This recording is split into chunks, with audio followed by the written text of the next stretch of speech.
What is going on, everybody? It is episode 183 of Pop Culture Crisis. My name is Brett. I am here with my co-host for the week. Would you introduce yourself, please? Hi, I'm Hannah Claire Brimlow. I'm a writer for timcast.com, and this week I am Brett's co-host while we miss Mary and while she travels the Earth. And I think that's all I have to say.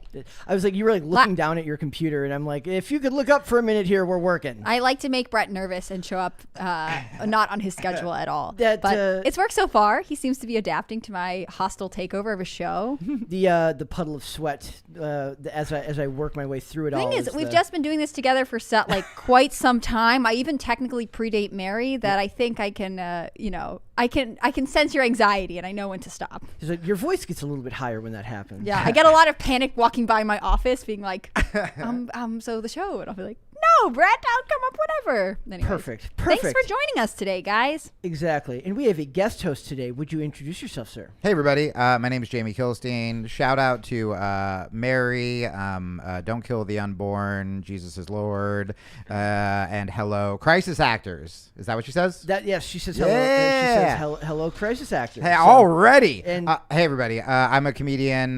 Follow me on social media. Validate me because I have dad issues. And I know we plug at the end, but I can't forget this. For the first time, I'm playing in the lovely Dayton, Ohio at the Funny Bone. I will be headlining Friday and Saturday. Get tickets now, please, so that I can come back and they don't fire me. Okay, thanks. Perfect. We got a bunch of stuff to talk about today. Now that we've got the shameless plugs out of the way early on, we're going to talk about Aquaman 2 in this. It's a take. It's whatever. We're going to talk about Aquaman 2, climate change. If those things seem incompatible, that's because you don't know modern Hollywood. Right. We're going to talk about that. We're going to talk about Bryce Dallas Howard and what I consider to be Chris Pratt taking the W, as he usually does. My man. And then we're going to talk about Ezra Miller choosing option number 1. He did, in fact, choose option number 1. And then we got Podluck. We got a bunch of other stuff. So if you guys are ready, we will just get right into it. Hannah Claire, are we ready? Oh, I'm ready. Let's go. I'm pointing to you. Let's go. You ready? Brett, I think you're off today. I'm like not feeling your typical leadership vibes. I love No. I was just doing a dramatic pause. Sorry for being a thespian, everybody. I'll take it down and act like a normie. Yeah, I'm ready. Is my leadership a little bit off today? It's just your hand signals. But maybe I'm thrown off because I'm not used to sitting over here yet. Yes, that could be what it is. So before we get into it, though, I do want to mention here, we're not going to talk about Chet today. We're going to talk about another white pill for everyone, and maybe that's why the leadership skills are off. If we're not talking about Chet, we're not red exclamation point, effing excited and ready to go. Well, what I found is that my excitement for Chet should be universally felt, and Hannah Claire does not feel the universal love. My hostile takeover is working. In effect, guys. So, don't worry, Chet will be back. Have no worries. Till then, I want to talk about something that is an extreme white pill in the film industry. It's a very rare example of something, and we're just going to talk about it quick, and that's trailer for the new Cobra Kai season 5. Now we can't show it, of course, because we will all get in trouble. We'll get copyright struck. But in an era where all of your favorite IP from the 80s and 90s has been strip mined and ruined by soulless Hollywood douche canoes, the best thing you can do is look for at least one property that has somehow managed to tell a new story, advance with their social messaging in a way that does not insult or degrade the original concept. And Cobra Kai is a fantastic example of this actually working. Well, I thought the female Ghostbusters was good, right? I'm just trying to enrage the chat. This is your former male feminist coming out. He's creeping me out already. We just start standing Ghostbusters 2016. Is it bad that you absolutely cannot make me stand that movie? Yeah. I will not. I've never seen it. I'm never going to. So real talk, I did because legally I was obligated to when I was in the feminist to keep your world. Card. But what I couldn't tell anybody is that my favorite part of it was Chris Hemsworth, the guy, and I was like, well, that's not good. So that's very anti-feminist. Oh, you're a male feminist? What? Name your three favorite scenes in Ghostbusters 2016. Absolutely not. So guys, if you have not watched Cobra Kai, go please. When this episode is over, don't even go watch this trailer. Just go straight to Netflix. Put it on. It is extremely good. William Zabka, Ralph Macchio. It is an incredible example of that. When it's done correctly, you can take older properties and actually make something worth watching. It's just not easy. You have to make a new story. You can't just do it because this was a popular thing. That's the problem with Hollywood. Once something's popular, you get like Breaking Bad and they go, okay, what else can we do where a guy does a bad thing? To be fair, Better Call Saul is actually very popular. Well, but Better Call Saul is off of a character. Yeah. It's a separate story. Yeah. That's what I'm saying. So, or even like Friends, right? Like, let's just get a bunch of other people in an apartment, but they're, whatever. Or people, what if we combine like Seinfeld and Lost? And it's like, make something new. And I think you can. I think Cobra Kai did it. 21 Jump Street, I think, did it. Movies are a little bit different. TV shows are a lot harder to pull off because they suck at pulling off long-term storytelling with these old characters. If you want to watch a truly horrifying example of what not to do when rebooting something, watch the modern interpretation. Well, not the original wasn't even not modern. There's a show called The 440 from the early 2000s. Very, very good. There's a modern version. Everyone drink every time Brett references something you haven't seen. The modern, the CW 2019 version is perhaps one of the worst things I've ever seen in my entire life. We talked about the Kung Fu remake. Yes. Where it's not even the same story, characters, or whatever. It's like, I guess they're still kicking people, and that's it. And that's Kung Fu. It's like a young Asian girl instead of like, this dude was, very different. So, guys, go watch the trailer for season 5 of Cobra Kai. I would actually be willing to venture like a guess that a good amount of the people, if they watch this podcast, if they like the stuff we talk about, they've probably seen Cobra Kai. So wait, I have a confession. Because this seems like this show would be made for me. Because martial arts stuff, campy comedy, romance, whatever.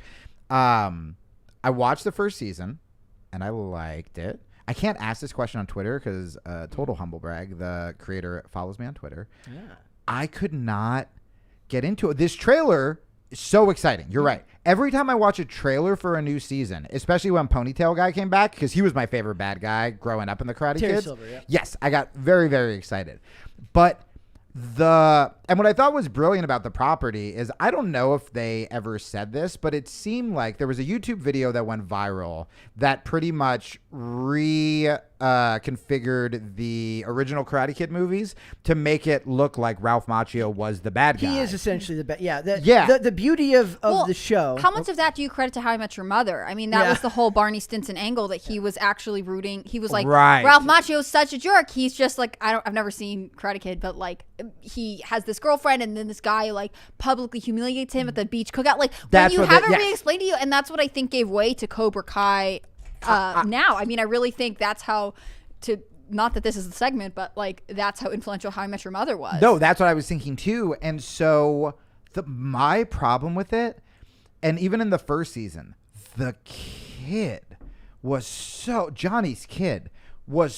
unlikable. And when they started to make him the good guy, I couldn't stand, like, all the young person stuff. I couldn't stand the Ralph Macchio stuff, the Johnny stuff. I loved. I think the actor who plays Johnny's great, so good and so funny. But I actually didn't watch the other season. So if you guys tweet me or DM me on Instagram, please convince me to watch Cobra Kai and tell me if I'm crazy, because the kids were so unlikable to me that I couldn't continue with it. And I feel like I should love the show more than I do. You need to go and watch it. It's very, very good. We are once again having problems with the crisis meter, guys. No. I think we should just make it up as we go along. I'm starting to get very. Guys, remember, if we hit 15 crisis parties in a row, Brett is going to bleach his hair. That is, he's contractually obligated because I bullied him to agreeing to it yesterday. Yeah, guys, Hannah Claire's going to watch and live tweet Ghostbusters, the female version. That would take like at least 50 crisis parties in a row. If there's a day where it's just nonstop crisis parties, I will do that. Yeah. But for now, remember, you Kate too McKinnon's could fine. get Brett to bleach his hair. Yeah. 15 crisis parties is a lot. Okay, you can make it 10. That's fine. I think we're good. I think we're good, and we're back now, guys. All right. So to me, the show they do shades of gray very well on the show, meaning that most of the characters are not very like. I was thinking 50 Shades of Grey. That most of the characters in the show are colored as not either entirely good or entirely bad. Ralph Macchio's character's a dick. He is. He was a dick the whole time. Yep. And William Zabka's character, like, he's not. He's the best. He's the funniest guy on the show, but he's clearly flawed. They even worked to rehabilitate Kreese in the later seasons. Like, there are no characters that feel above growth and being shaded as more than just a villain or a good guy. And I think that they do that very well. And they incorporate the younger audience and the new kids in a way that feels normal, to the point where you kind of forget that the whole concept of the show is absolutely bonkers ridiculous. I was explaining to you before, I'm like, the concept of this show is it's literally about karate dojo supremacy in the California Valley. That's insane. Guys, and karate schools don't even exist anymore. The UFC literally put the entire sport of karate out of business. When I was growing up, there were karate schools everywhere. Tiger Schulman's is an MMA place now. It's not a karate place. I think karate still There's exists. still karate. It's just Barely. that it only exists for kids in elementary school. I don't think it ever makes the competitive level because you have wrestling And they're in UFC. strip malls now. They're all Yeah. in strip malls. I mean, like, I think karate is still something, but it's taught as like deep breathing and like peace, and that's how you get little kids to do it. Right, that's what it is. But even or that's now, how you get little kids' parents to let them more do it. kids are doing jujitsu and stuff anyway. But that when you actually said the premise out loud, my favorite implausible but amazing premise in a martial arts show and or movie is Only the Strong, where Only the Strong is about another very niche martial art, capoeira, which is essentially Brazilian dance fighting. And the movie Only the Strong, the good guy is a capoeira master. He happens to move into a Florida town where all of the bad guys and drug dealers are also capoeira masters. It's like in the original Teenage Mutant Ninja Turtles movie. Like, there's nothing funnier than the idea of like a bunch of like ninjas going around and being a criminal element. That's right. It's my favorite part of it. So. Yes, of course. All right. We're gonna start now, guys. We are gonna Also, get into they're called this. foot soldiers. So just saying, buddy. Yes. The Foot Clan, it's greatest group ever. So we're gonna start. We're gonna talk about Aquaman. So basically, the idea here is that Jason Momoa says that Aquaman and the Lost Kingdom will tackle climate change. Yeah. I wanted to Thank put goodness. like an eye rolling emoji in this. Like, it's like I know like there's an easy layup here of like how ridiculous this concept is, but this isn't without precedent because Jason Momoa has given speeches to the UN in talks about climate change in the ocean. But the number one thing that I thought about when I heard this was like, wouldn't the Atlanteans want climate change because they don't like land dwellers, like people at the surface, like they don't like. They want it would be like a real estate agent not wanting more real estate. That's it. Yes. Like wait, no, explain to me what you mean, because I don't know anything about. Okay, so in the movie, like explain to me the movie. Imagine you live underwater. Imagine you live underwater and you have great disdain for people who live above water. Sure. And climate change is now creating more real estate for you because the ocean levels are rising. But the thing is, it's like saying like, well, if West Virginia absorbed the entire state of Kentucky, those people don't actually like each other, so they may not actually want to live in one another's state.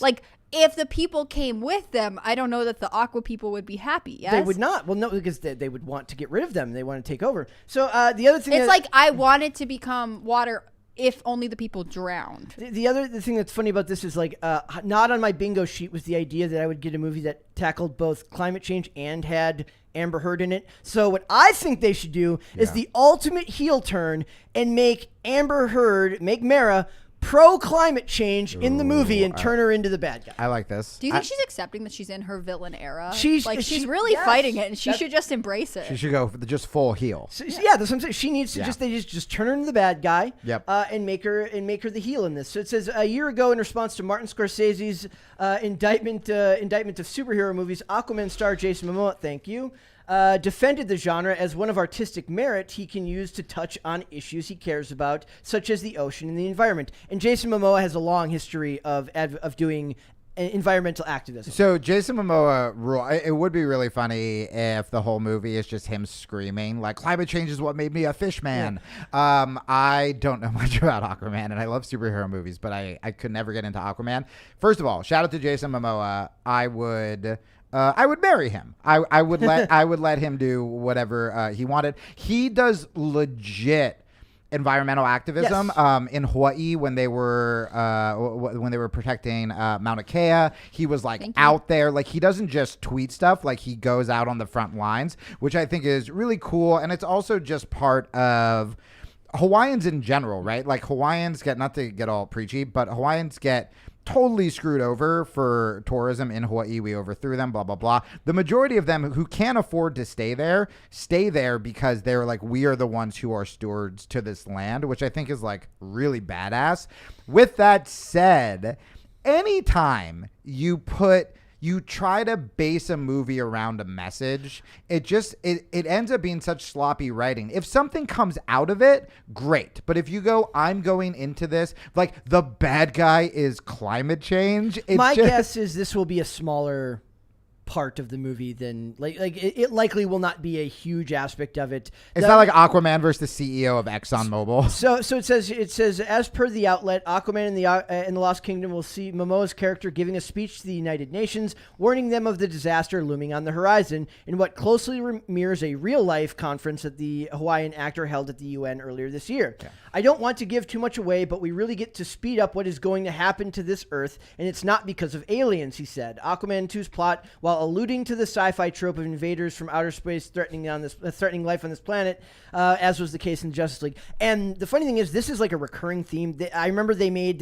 one of the things that almost ruined Peacemaker for me was they made like one of the reasons that the aliens were doing what they were doing was because of climate change, and it just takes you out of the second you hear those words in such modern terms, it takes you out of whatever you're watching. You just picture a bunch of writers in LA. Yes. So it says he adds that he wants to raise awareness in a fun way and not tell the same old story. So Aquaman and the Lost Kingdom will be an adventure. I want the same old story. I do not. I want to see. Same old story. I want aliens to try and blow up the Earth. I don't give a crap about Aquaman fighting climate change. That is me personally. You know what would be awesome? But I'm right. If instead of a bad guy, it's just every time tourists litter, Aquaman jumps out of the ocean and just like beats down, punches them in the face.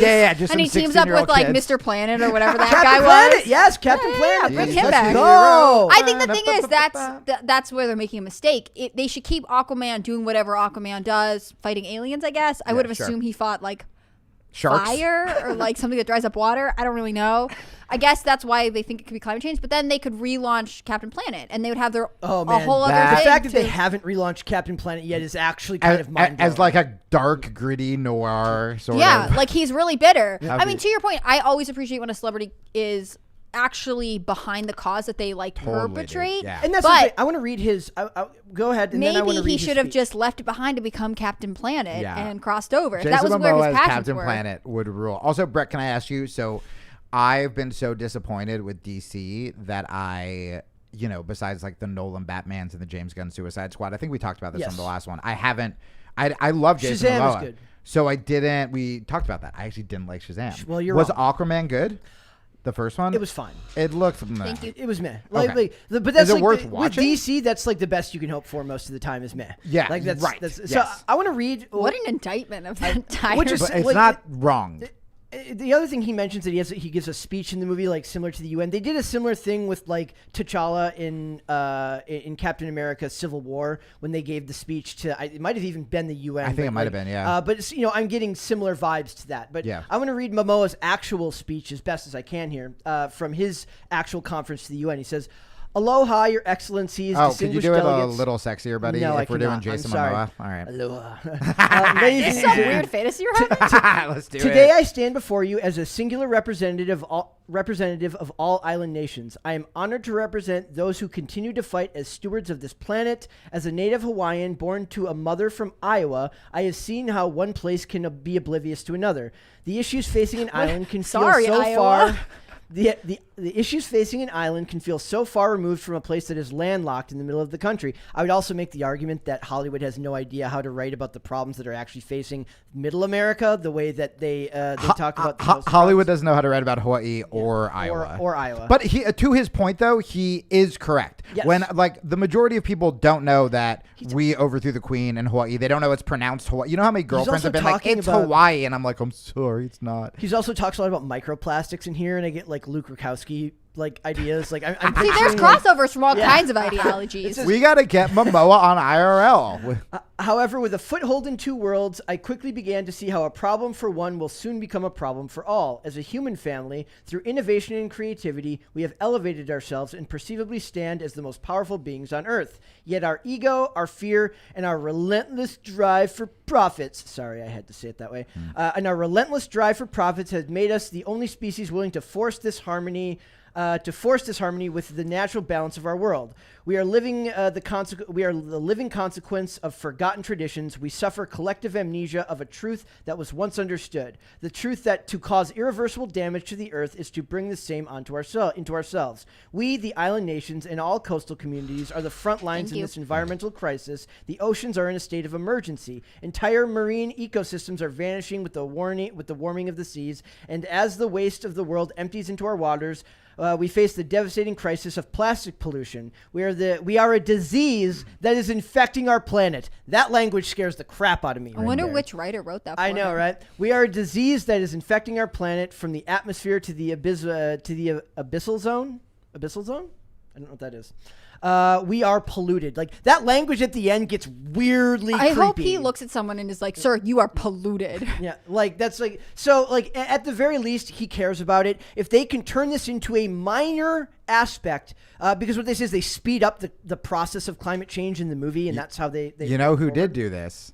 And I don't know if you guys are going to know the reference, but man, this is going to make someone listening happy. The only person besides Jason Momoa who I will watch a movie where they tackle climate change or anything environmental is, do you remember when Sensei Steven Seagal had a phase after his like Hard to Kill movies where he filmed this movie where he just went to Alaska and fought oilmen? That's awesome. It was the best. Hilarious. There was literally a scene where he's being bullied by this oilman, and you know the game where you put your hands on top of someone's hand and you try to slap it? Seagal did the very like, if I slap your hands, I get to punch you in the face. If you slap mine, you can punch me. And he just kept beating this man to a bloody pulp, who was a pretty famous character actor. And then he helped him up, and he's like, now you know what the earth feels like. Or like something literally insane. That's incredible. Yeah, that Steven Seagal was me a of, lunatic.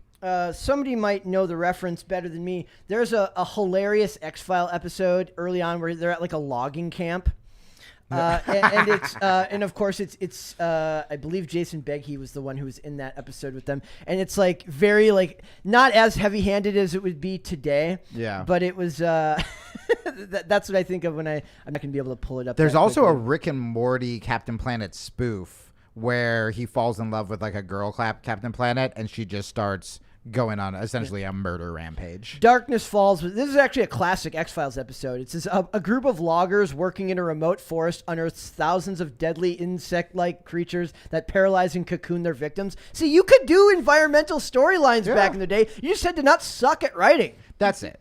It has to be they talk about. Oh my God, Chris Carter wrote that, and he's like the worst. He may have created the show, but he's arguably like the least consistent of all the writers for the X-Files. There are so many hot takes coming from Brett today. I love it. He's getting his leadership skills back. So it's the same with comedy, where if you write, because I used to make this. My worst jokes were like, okay, I guess I have to write a joke about abortion because that's a political topic I haven't talked about. No, but like you don't actually have to do that. Right, exactly. I know you felt the pressure, but I feel like I'm here to tell you. No one actually needs anyone to talk about that's this. what I'm saying. Like that's where the problem is. When you go, I have to write something about climate change, it's going to be heavy-handed. When you're writing something that you love because it's funny or because it's a good story, and then suddenly you're like, oh geez, this is kind of a metaphor for climate change, like that's awesome. Like go for it, do your thing, but it's never gonna be as good if you're like, I have to write around the message. He says they talk about for the betterment of our planet, and I don't care. I just want to see aliens try to blow up the Earth, and then see a bunch of like superhero dudes that are clearly actors on steroids to come in and save the Earth. If you want the betterment of the planet, make that movie. It makes Brett happy, therefore the planet is better. Who gets the Captain Marvel? Like, is he DC? Is he his own thing? Technically, Captain Marvel started out as DC because that was what Shazam was called. Not Captain Marvel, sorry. ironic. Captain Planet. I forget what Captain Planet is neither. I think it was just a cartoon. So could we for see kids. a really fun bidding war over who gets to incorporate them into their ridiculous metaverse? There might have been IDW comics of Captain. I don't know. Oh yeah, maybe. I don't know. Brett, you got to find out for me. Where does Captain Planet end up in this hierarchy of like weird worlds that they've created? In a world where like that is like you can't escape activism anymore. You're stuck with it. Yeah, there's no way around it. I want to know if like will he be like the sole water dweller who's like fighting back against like Atlanteans who want climate change? Right. Like that'd be kind of cool. The pro climate change faction. Yeah, that's awesome. Yeah, and yeah, like everybody underwater is dressed like a bunch of soulless CEOs. And they're talking about the free market. Yeah. it's like Milton. Let the market decide. Yeah, Let the market decide. It's like all the bad guys have pictures of Milton Friedman behind them. Like let's go. Let's do this movie. It's underwater Ronald Reagan. That would be incredible. I mean, I'm in. So, but why aren't the Atlanteans the pro? Like, why wouldn't Jason Momoa be into climate change? Right? If the polar ice caps melt, they that's have more what I'm water. saying. Like he's the good guy then. But so why? because Why can't he be the like villain evil? He's actually like I'm into climate change. That's I want. And then he gets more saved. water. That's what they need to do with Amber Heard. That's what they need to do with Mara. Just lean into the fact that everybody hates her and make her super pro climate change, and then all the people that hate her will then suddenly love her because they're dumping on climate change. But she's not even really in the movie, right? There's no She's proof. been scaled back. Scaled back severely. I don't so trust. Weird fish reference too. I don't trust DC to do any sort of nuance. You with looked their mad at storytelling. yourself for that I joke. couldn't let it go. It was right there. I don't trust DC to do any type of nuance with their storytelling. I really don't. No. Nor should What? Nor You should do anyone. not expect the bringers of the multiverse to be nuanced in their storytelling? I do not. Brett, this is an incredible revelation. This is shocking. Okay.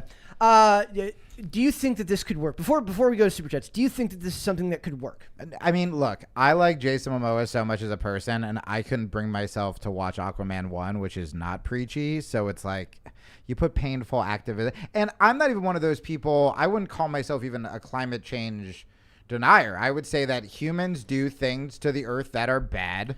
From, throwing your cigarette butts out to, whatever, factory farms and stuff like that. But I also don't think that it is what there was an article this week that my friend Sagar from Rising posted where there was an article in a pretty big publication that was blaming the obesity epidemic on climate change. I saw that. And I was like, all right, fellas, we got to take that down a notch. Like, it's too hot to eat vegetables. But so I'm not on the side of the left that blames it all, but I'm also like, yeah, man, of course we do. We do bad stuff to the planet. What they should do is they should lean into it, and every time he's swimming, like a mask gets stuck on him. Like, oh, that made me mad at the left when you see like the mask was washing up the shore. Yeah. you just see like it's just him, like he can't swim to the surface anymore because every time he comes up, he's just covered in masks. And only masks and syringes. Yes, that's which is also that was my favorite punk band of the 70s. Alt-right Aquaman. Let's go. Let's.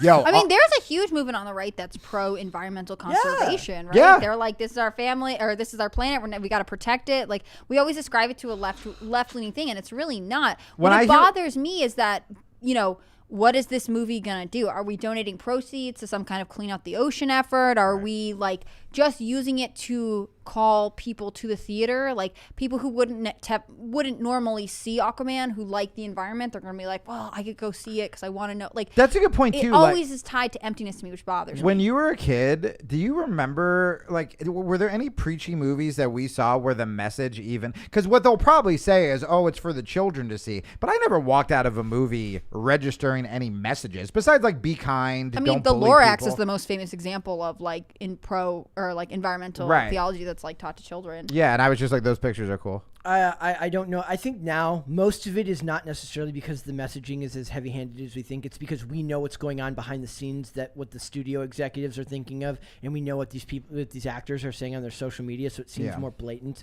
I mean, it's still bad. No, you're right. right. They said that bit at the end of Peacemaker when she mentions climate change in white supremacy, I literally was like, you just like stuck the landing for 7 episodes and then decided to piss all over yourself. Right. In the final episode. But because you can't help yourself. agree with you, Hannah Claire. Like they should put your money where your mouth is. Like, donate the money then. Like, because if this was Jason Momoa sitting in the writing room being like, look, I want to do this movie, but I want an environmental message. This is important to me. I get it, but the movie should honor that. By the way, there should be a contribution. It's not unrealistic to have an Aquaman movie. They'll just write it off as a tax donation. Like, they're not going to lose anything by doing this. They're not. Jason not really Momoa as an actor, I could see donating part of what he gets paid. I'm sure he does. The studios, they're just like, just keep spraying. They're literally just driving their, private planes with their Aquaman money and spraying hairspray out the window, and they don't care. Jason Momoa rides motorcycles. Are motorcycles bad for the environment? I have no idea. That's it. It's like we can all do as well as we can do, right? All right, let's do super chats. Okay. Thank you. So the first one from Caper2X is Unleash the Kraken. I mean, Hannah Claire. Yeah. Is there a hyphen there? There is not a hyphen in my name. I thought there was for the first 12 years of my life. I've really struggled with my name. Did you have an identity crisis after that? A little bit, because my dad is the one who was like, no, there's no hyphen. I was like, you couldn't have told me before this. Oh, now, yeah, you're like, pre-hyphen Hannah Claire was a different Hannah Claire. It feels like a different vibe, partially because paperwork is much easier when you have a double first name and there's a hyphen. People see it as one word. When there's a space, but it is all your first name, it's just a rough time. I feel you. Bad App says, sup, jabronis. Sup. Let's see. Jay Stanley. There was a time in my 30s where I was convinced, I was like pretty positive I was 32, and I was just talking like, yeah, I mean, as a 32-year-old, blah, blah, blah. And then my brother was like, aren't you 33? And I was like, what? And I did the math, and I was like, you just robbed me of a year of my life. I never made that mistake, but I had a couple of times where I had to like double check when I hit my mid-30s. Yep. Jay Stanley says, before tackling climate change, Aquaman should clear co-star Amber Heard's fecal delivery off the seabed. What a rough time. Will she ever live that down? She will not. No. Seabed makes that very good writing, by the way. Waffle Sensei says, Jamie, watch Cobra Kai. By the end of season 1, you will not be able to stop. Okay. It's got some cringe with the kids, but the characters are dynamic, and you might just end up loving the people you hate now. Okay, as long as there was honesty that there was cringe with the kids. But the thing is like, because of the tone of the show, you can't, in good conscience, say that the kids are cringe and then accept that you're watching a show about karate? about karate dojo supremacy, and not accept that a little bit of cringe is not a bad thing. Sure. It's fine. But I feel like it's an ode to the era that the movie came out in, right? Yes. Like, it's there from is the that 80s. too. There's a part of it that was built in. For sure. Hobbit says, I'm told HC canceled Chet. Have some money.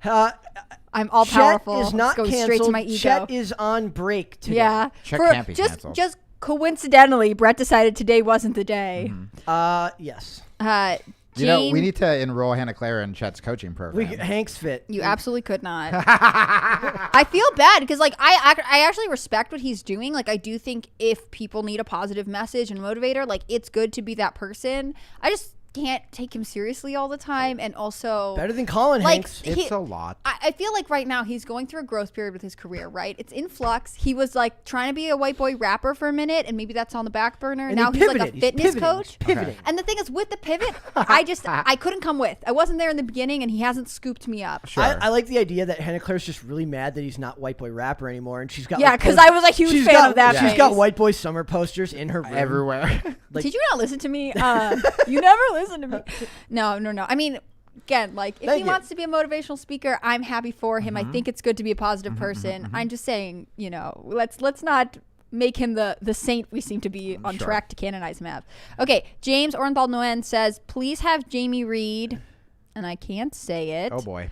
That said, how many crisis party minimums to get to flying? To get you to flying Gogo Plata, Tim? Oh, that's a jiu-jitsu move, and I think he wants me to, it sounds like, physically assault Tim Pool. I feel like... But a Gogo Plata is a dope move. Also, like... Could have been Tim Kennedy. Oh, could have been Tim Kennedy. I don't think Tim has ever agreed to... a jiu-jitsu match with me? No, I mean, I don't think Tim has agreed to be a part of our, like, when we hit this many crisis parties thing. He's not in this room. We can really only promise things that happen with people who are in this room. I can't really be like, hey, bro, I got to fight If you could just like hold that position right there. Oh, okay. Like on my phone? Yeah. What? On the company stuff. Yeah. Yeah. I mean, I do want to just point out that if everyone who was watching gave about $3.50, we would hit 10 crisis parties, and Brett would have to bleach his hair. So anything is possible. It's all up to you. I make the precedent that like I make the stipulation that if we do so, I get to grow it out and then like style it a certain way. No, I'm not just I'm not dyeing my short hair. Dyeing your short hair blonde. I'm not doing that. He's not dyeing his short hairs, everybody. Guys, those either. It's only $3, and Brett will have to do it immediately. I have the bleach on the table. As soon as we hit our 10th consecutive it's 15, 15, not 10. I stand by it either way. When I first met Hannah Claire, I was like, this is one of the sweetest people I've ever met. And now I'm just like, are you a monster? No, I only use my powers for good. I want Brett to have a successful podcast. Are you kidding me? Now you're gaslighting him, too. I'm not gaslighting him. He knows that this is part of the Dead King. Super chat. Wait, did you get the thing? Do you want to read that? Oh God, I don't think I could read it well. You don't have to if you don't want to, but also. Yeah, I can't well. Okay, we're sorry about that, dude. I can say aloha. How's it, bro? There you go. Caper2X says a speech in the UN a la Namor, DC Namor. boy. Namor? What is that? Already done. Yes, I'm over the speeches. I'm over they should have just retired any type of political situation in superhero movies after Captain America Winter Soldier. Okay. Yeah. Sullivan Stud 7 sent in some money but didn't say anything, so thank you. 1,000 Foot Deep End says karate isn't completely gone. My sensei from 20 years ago still runs a local dojo, but to Jamie's point, the majority of his students are kids. Yeah, I think that's what happens. I think weirdly it's seen as safer, so you can start kids there, and then if they decide to continue on, they might pick up UFC or like something else. Yeah, I mean the problem with karate, if you were debating what to put your children into, the problem with karate is you don't spar. So that's what happened. Is you had a bunch of 12-year-old black belts who got that from just doing, punches in the air and katas and breaking boards. And then jiu-jitsu came along and it's all sparring. You can spar it, right? We wrestle until I choke you or extend a thing till it's going to break and you tap out, right? So it would be the equivalent of if you only did stand-up comedy in front of a mirror and you're like, I'm a comic. It's like, well, you don't know what it feels like to have an audience, to have a waitress, to have a bottle break, to have a heckler, to have all this stuff. And so I would actually say if you do want to teach your kids discipline, doing it where there is some kind of accountability and the kid actually knows what it's like to tap out, not always to win, like that is a really good thing. And I think the reason that, when I go to a bar with UFC fighters, we are the least likely group of people to get into a bar fight. And the person who's talking all the trash and getting drunk and trying to like peacock in front of his girl is a person who has never been slapped in the mouth before. Because fighters actually know, even as good as they are, they all know what it's like to get their ass kicked as well. And I think that's really important. Like when I used to teach jiu-jitsu to kids, like those kids were really, really cool. And then, they could scrap. Okay. Aardvark, maybe 219 says, Jamie, keep laughs going on when on IRL. I watched the next morning on the treadmill and I've almost fell off laughing a few dozen times. I never realized my laugh was a thing until Tim's audience. But the last episode, Larry Elder told a story that made me laugh so hard about go watch the episode, but it was about when a basketball team was getting complaints or they weren't getting complaints, but they were trying to pander to, it was in a mainly white town. So the guy was like, we should get like a white starting lineup. And Larry Elder was just describing how bad they were. And I couldn't breathe. I was laughing so hard. So anyway, thank you very much. And I will continue to do that. Caper2X says, the multiverse is Marvel, Hannah Claire. MMM. I was always under the impression that the multiverse was first in The Flash, but I could be wrong. Which one is The Flash? It's the one where he runs around assaulting people to different states. No, I get that, but is it it Marvel also, or is it DC? That's DC. But Caper2X, I take it. The thing is, I think I should just get like a map. Do better. I'm sorry, everybody. We missed it. Sorry. We'll redo that one when we get to subject 3. No, I don't want to redo it anymore. We're gonna redo. Done. You get a mulligan. You get a mulligan later. Everyone has off days, Jamie. Oh my God! Stop bullying everybody. No. Waffle Sensei. Brett, I know where we are. See, I'm being bullied. It's like the chain of bullying. Brett doesn't think I can do this job. Mary, you have to come back. I'm man super chatting. The thing is, Brett asked Mary's never coming back. We know that, right? Brett asked me to do this, and then he's like correcting me as I do it. No one believes in me. Okay. Waffle Sensei says the abyssal zone is a portion of the ocean below 2,000 meters and above 6,000 meters that holds a very distinct ocean life that is crucial to the ecosystem. I didn't know that. I love science. I think this is cool. Science also, is cool. I love the science. I love the science. All of it. Some of it more than others, but a lot of science is very, very cool. I trust it too. I trust the science. That sounded sarcastic. Brett, it did that thing where it scrolled. I swear I'm good at my job. I just am controlling situations. Weren't you just yelling at me for trying to help? Stop fighting. Absolutely. Brett just knows that I have to give him a hard time. And to be fair, We do it to each other. Okay, Convincing Reality says, echoing people online, I have to wonder what the carbon footprint is of the movie. I don't like the moral lectures from Hollywood. I think it's a good point. You were saying, like, they're all just going to get on a private flight. They all book flight. They're counting money. Right. And, like, I don't know. I will say that this used to happen when I was, shut up everybody, but when I was a vegan, people would always be like, well, yeah, but you have an iPhone and that's bad. Or, yeah, you eat almonds and blah, blah, blah. What I still don't like whilst perusing over towards the right and more to the center, I'm like, okay, maybe it's not as big a deal as I used to think it was. Don't let those people gaslight you into thinking you're right-leaning, dude. You're firmly in the center. I'm in the center. But I think I would say you're still left. Probably. Like me. Right. I'm calling myself, I'm a bleeding heart centrist is the way I've been describing it. But I will say, don't use you kids and your labels. So funny. My pronouns are. Don't use silliness in Hollywood as an excuse to do nothing, right? Because I see that sometimes where people just go, oh, what's the point of being, vegan? Like almonds are bad or plants feel things or whatever. It's like, right. But that also means you don't have to be throwing your like cigarette butts out the car window. Yeah. Like we're all complicit. Hollywood's complicit. You're complicit. We all eat from the factory farmed food. We all step on bugs. We're not doing it on purpose. All of our iPhones are made from like slave children. It's all bad. But when you become aware of something, you just said made from. But I'm not. Yeah, they're constructed of the skin of slave children. But yeah. However, I am not lecturing you on how you have to live your life. Well, and that's the thing. But we can also, if you see a chance to be better, be better. And if you can't help it because like, well, I need this iPhone. All right, cool. But you also don't have to give people crap who are trying. But yes, Hollywood are probably the biggest hypocrites out of everybody. Yeah.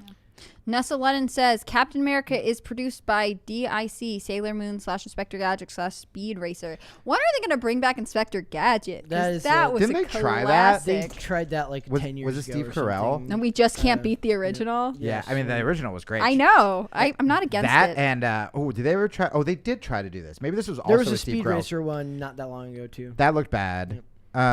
Get Smart. Did they ever try to do that? I loved Get Smart as a kid. I grew up on Get Smart and Murphy Brown. I was such into. There was a Murphy Brown reboot not that long ago, or they restarted Murphy Brown. Really? Yes. Yeah, and it went like half a season. I could see it being pretty rough. Yeah. I just think we could try new things. Brett, do you want me to read Bad App's comment? You do not need to read that. Bad App. Brett rejects your comment. John Harrison says old movies with political messaging. Yeah. Star Trek 4, The Voyage Home. They are not the hell. Wait, what? They are not the hell your whales. Yep. Well, even like X-Men, right? Yeah. X-Men, I just rewatched Deadpool 2, which, man, I think is the most underrated Marvel movie, period. It is so good. Josh Brolin is so good. Domino is so good. And Ryan Reynolds makes a joke, or someone makes a joke about how the X-Men, it was clearly a metaphor for racism in the 60s, and we don't need to do that anymore. But like the entire premise of X-Men was a political statement without it being preachy and awful. It was still just a superhero thing. But yeah, there's this like side of this community, and it's being ostracized by these like politicians who are like, they're others and blah, blah, blah. And you can take the metaphor, you can leave the metaphor. You could take it as anybody that felt different. Anyone that felt different. Which is far more inclusive than a more generalized, than a less generalized. Well, and by the way, that is the best kind of storytelling, when anybody can see their plight in the storytelling. Like the preacher you make it, you're actually making it worse storytelling. Yep. Heidi K says, sorry, Brett.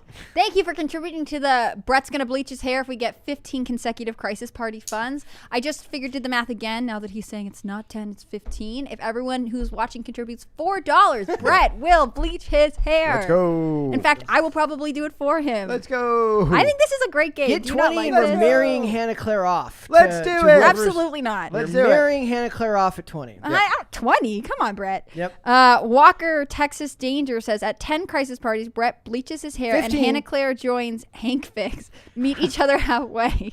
That's amazing. I will do a full review of Hank's Fit if we get to 25 Crisis Parties also, consecutively. can we take a moment to appreciate that dude's screen name? Oh yeah, every time Walker Texas Danger contributes, I say that is incredible. Lordy I also Lord. feel like we're an NPR fundraising drive. It's like, you too could get a tote bag. Yeah. But honestly, don't you want to see Brett with bleach blonde hair? No. Yes, of course we do. No, they do not. Am True13 says, what can I say? Oh, it's my day off, lol. Boredom is a terrible thing, lol. Thanks for joining us, pal. Thank you for letting us entertain you today. N. Stein just sent a smiley face, and I think it's for Brett's hair bleaching. I think this is good.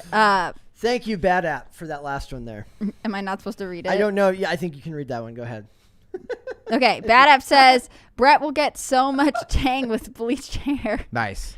Brett, you've heard it from the one, the only. Well, I was the first one something that he had to swap the word tang with? Kind of, yeah. Oh, great. Yeah. Good edit job. Good second draft, buddy.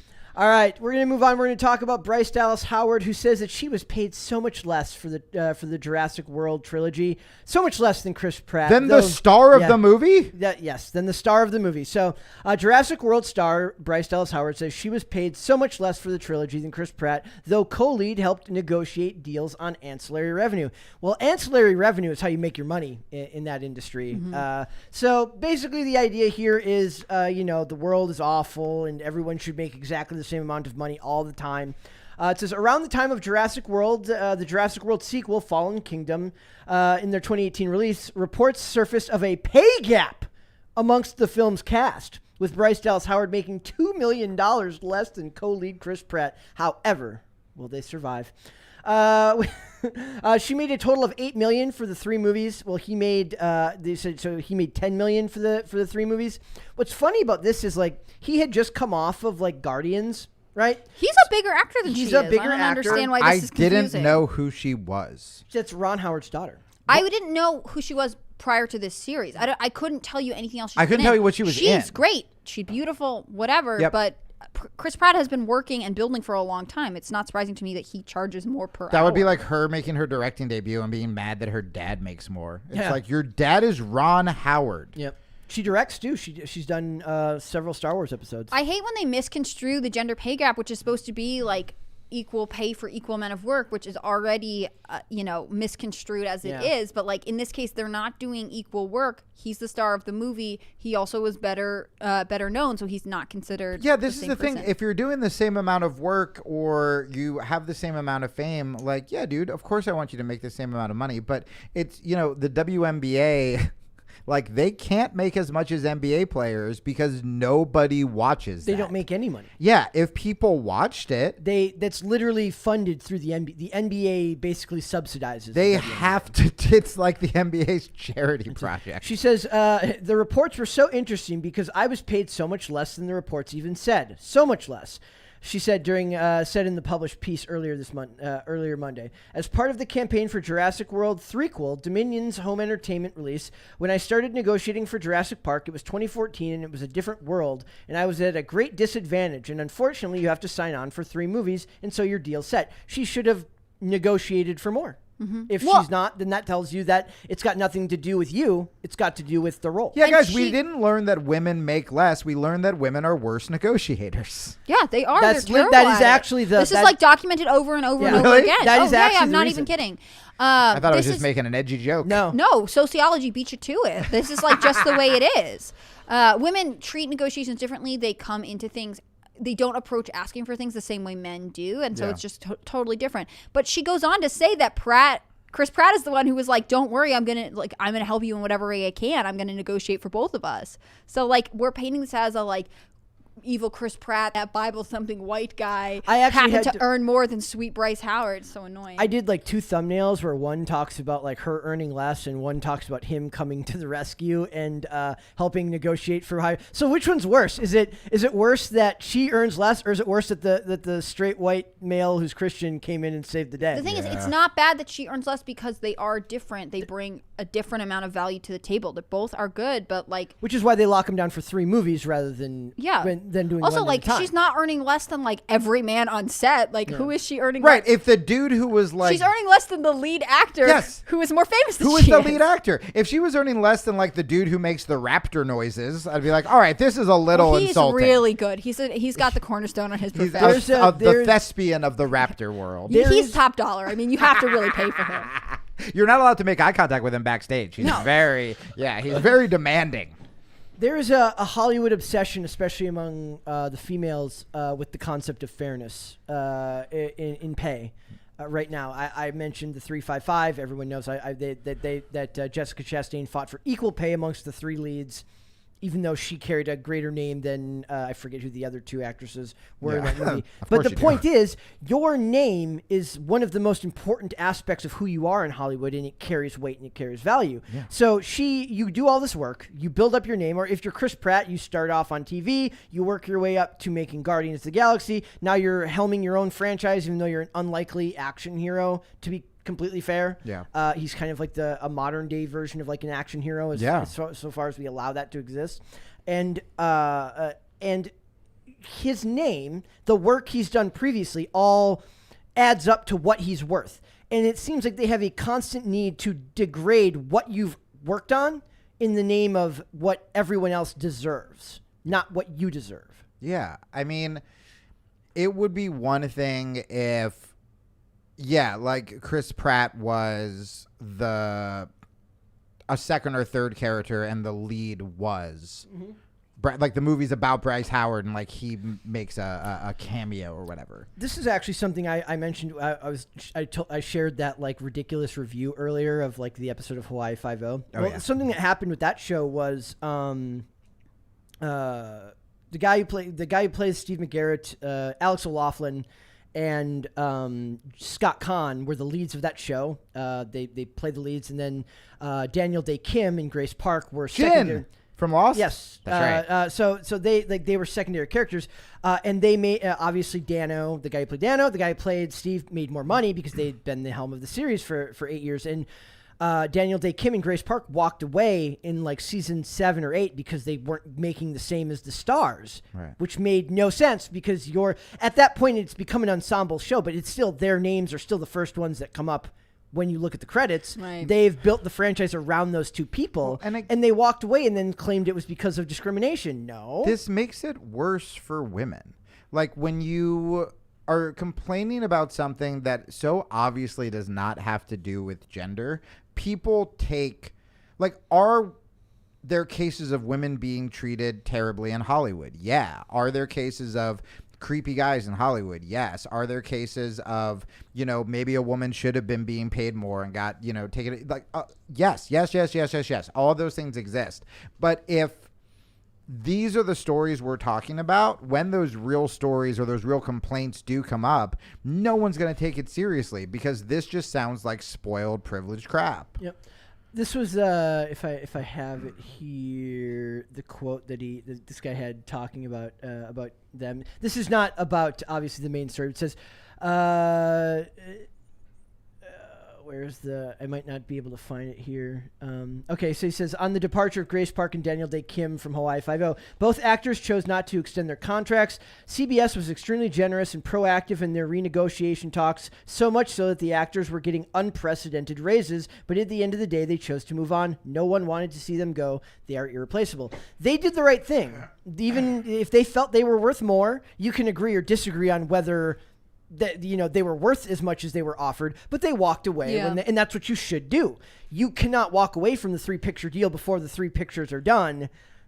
Yeah, well, what I was gonna say is I think this is sort of an interesting take because Deadline is referencing an interview she did with Business Insider, and it's unclear to me if it looks like they brought it up saying like, well, how do you feel about all the reports that you're getting paid less? And in some ways, like, to her credit, I don't think she has publicly come out and been like, I wasn't paid fairly. She just is being asked, like, this is what bothers me about the way this narrative has become a part of our central conversation. Like, Bryce Dallas Howard isn't even saying that she is unhappy with what she got paid. She did get paid less than Chris Pratt. Yeah. I'm sure everyone wants to earn more money. So is this the media spinning right? Well, and they're asking her as a female actress to comment on this because they feel like she should be outraged. They want that soundbite. Like, I feel in some ways bad for her because she doesn't even say like, yeah, I felt mad about it. It feels like she's being asked to be a symbolic figure of a wronged woman. So I remember I interviewed one of the like VPs of PETA, and I don't like PETA. And even when I was vegan, I didn't like PETA. Me and Mary make fun of PETA all the time. Yeah, I think a lot of the stories that come out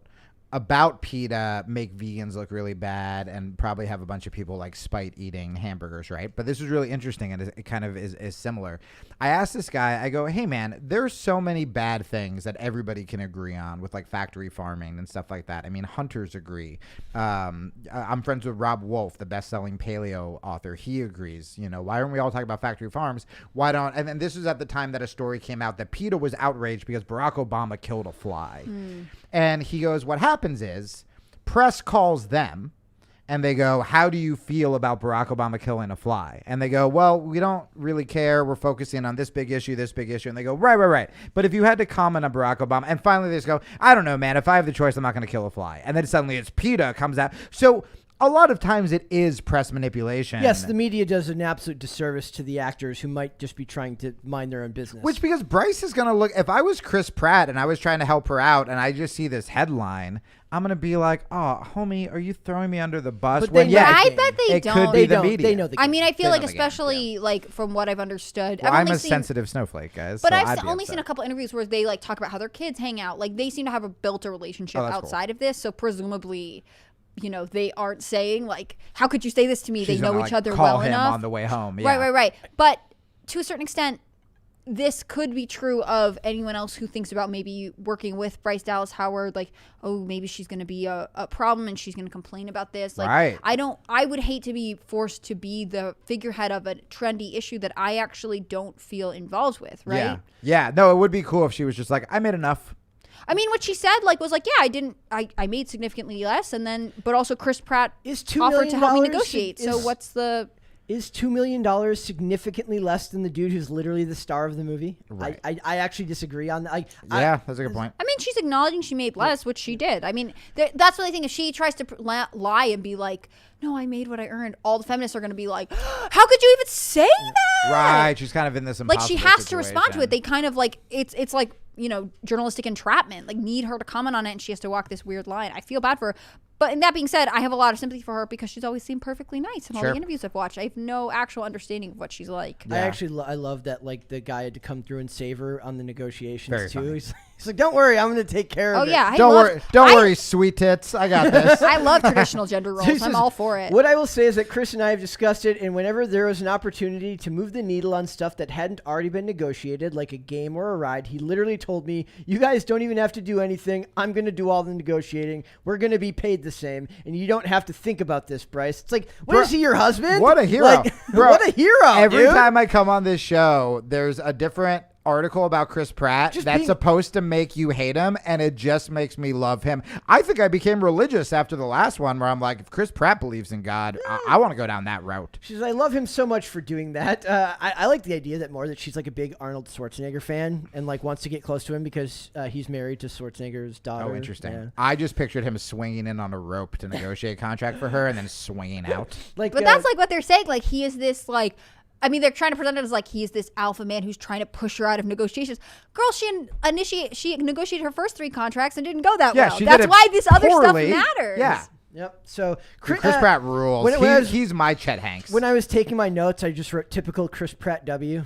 Yeah. Brett, how much do you want Chris Pratt and Keanu Reeves to team up? Because you love nice Keanu Reeves. I love good guy Keanu stories. I love good guy Pratt stories. I will throw up with excitement. I would like if we could get a Chris Pratt and Keanu bad guy buddy cop movie where they're both good cops. No, they both play dirty cops. Like they both play bad guys. No, I don't want that. And then at the end, they're all like, "We're sorry, we're gonna donate to a charity." And all the money goes to like puppies and kittens and like underserved children. That's what I feel like.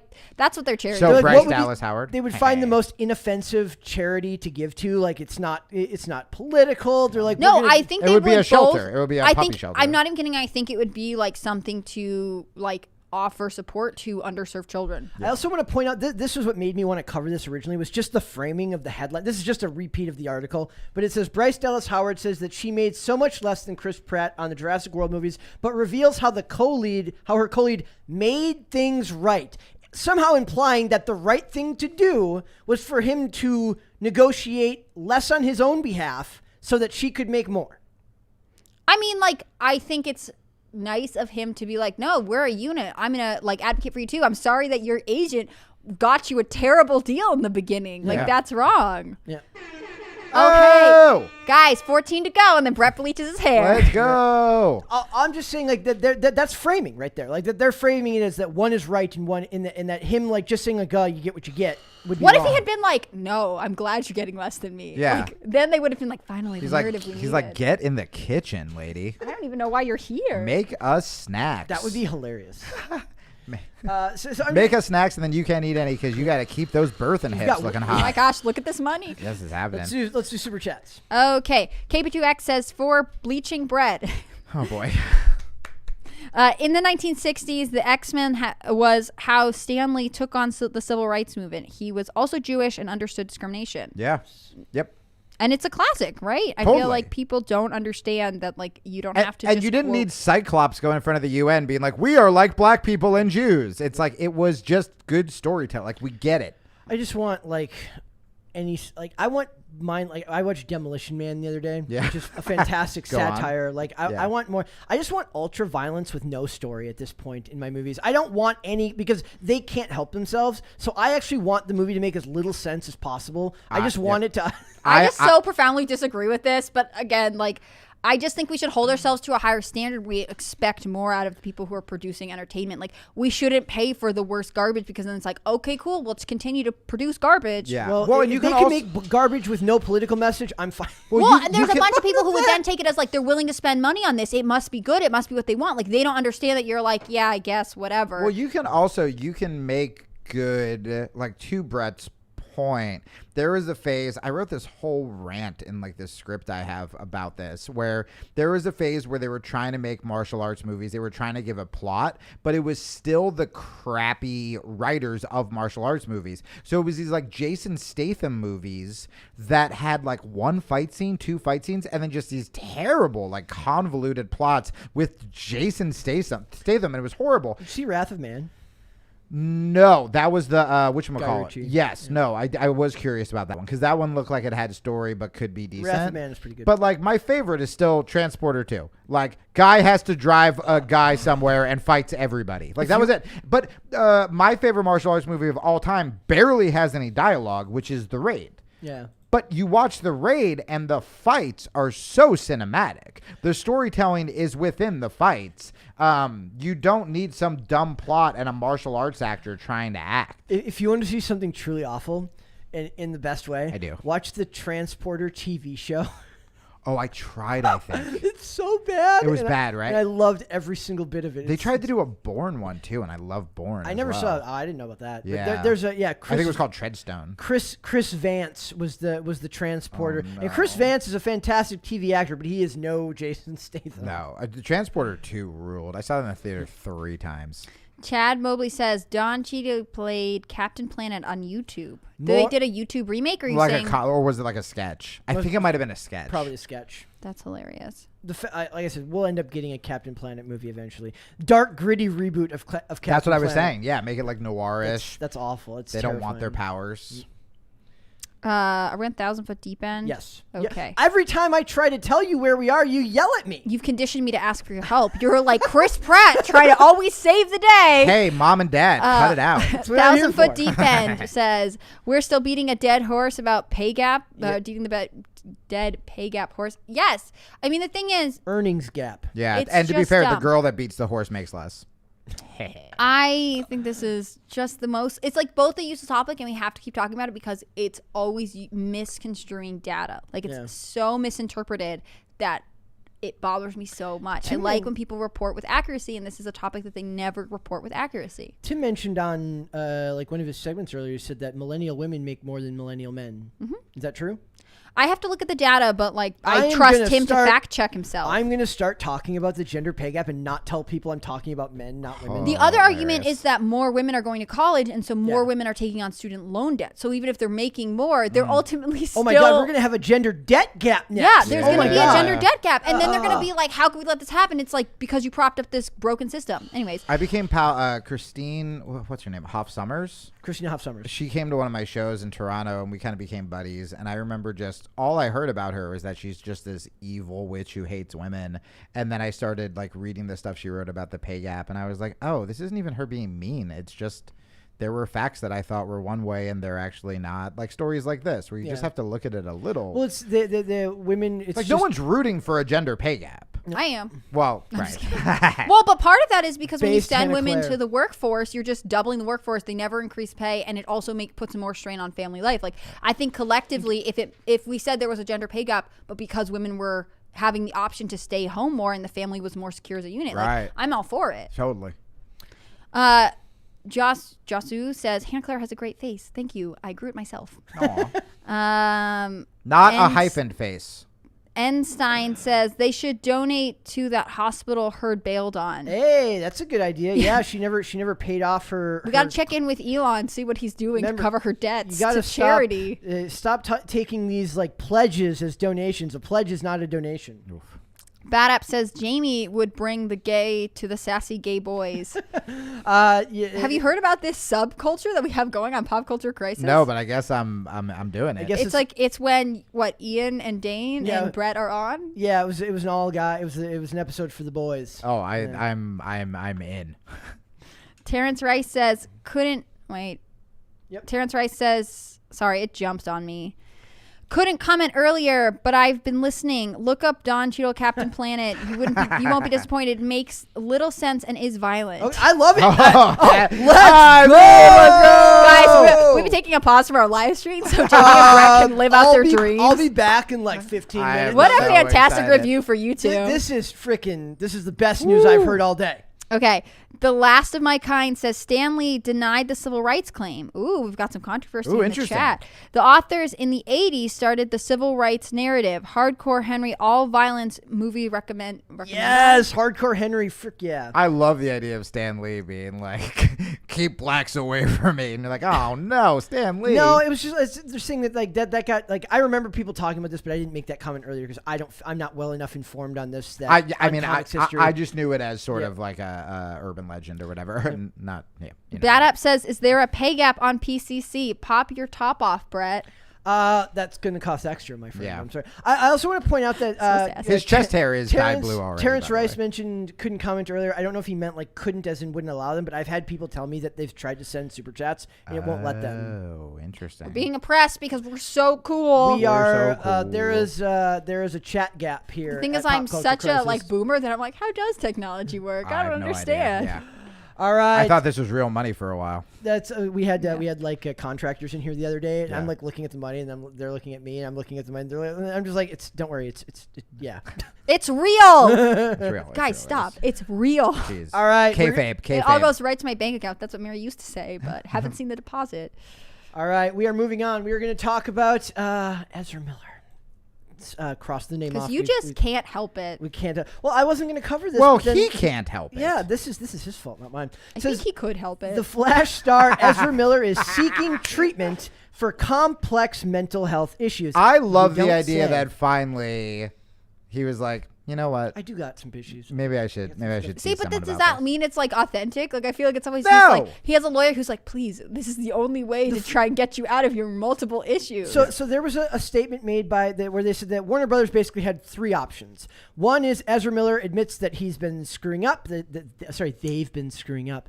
No, I can't I respect. think he uses both. He uses they, them, and then he. So They is just because they've gone to so many states so fast. It's like there are multiple Ezra Millers committing crimes. So the idea the here was Flash. that Ezra Miller admits that he has been screwing up and says that he's going to seek therapy, Yep. and then they can release the movie as planned. Option number 2 was he keeps screwing up, and they can release the movie as planned but not use him in the marketing push. That's a very, very hard sell. Yeah. Option 3 was they scrap it all together. The movie cost over $200 million before marketing.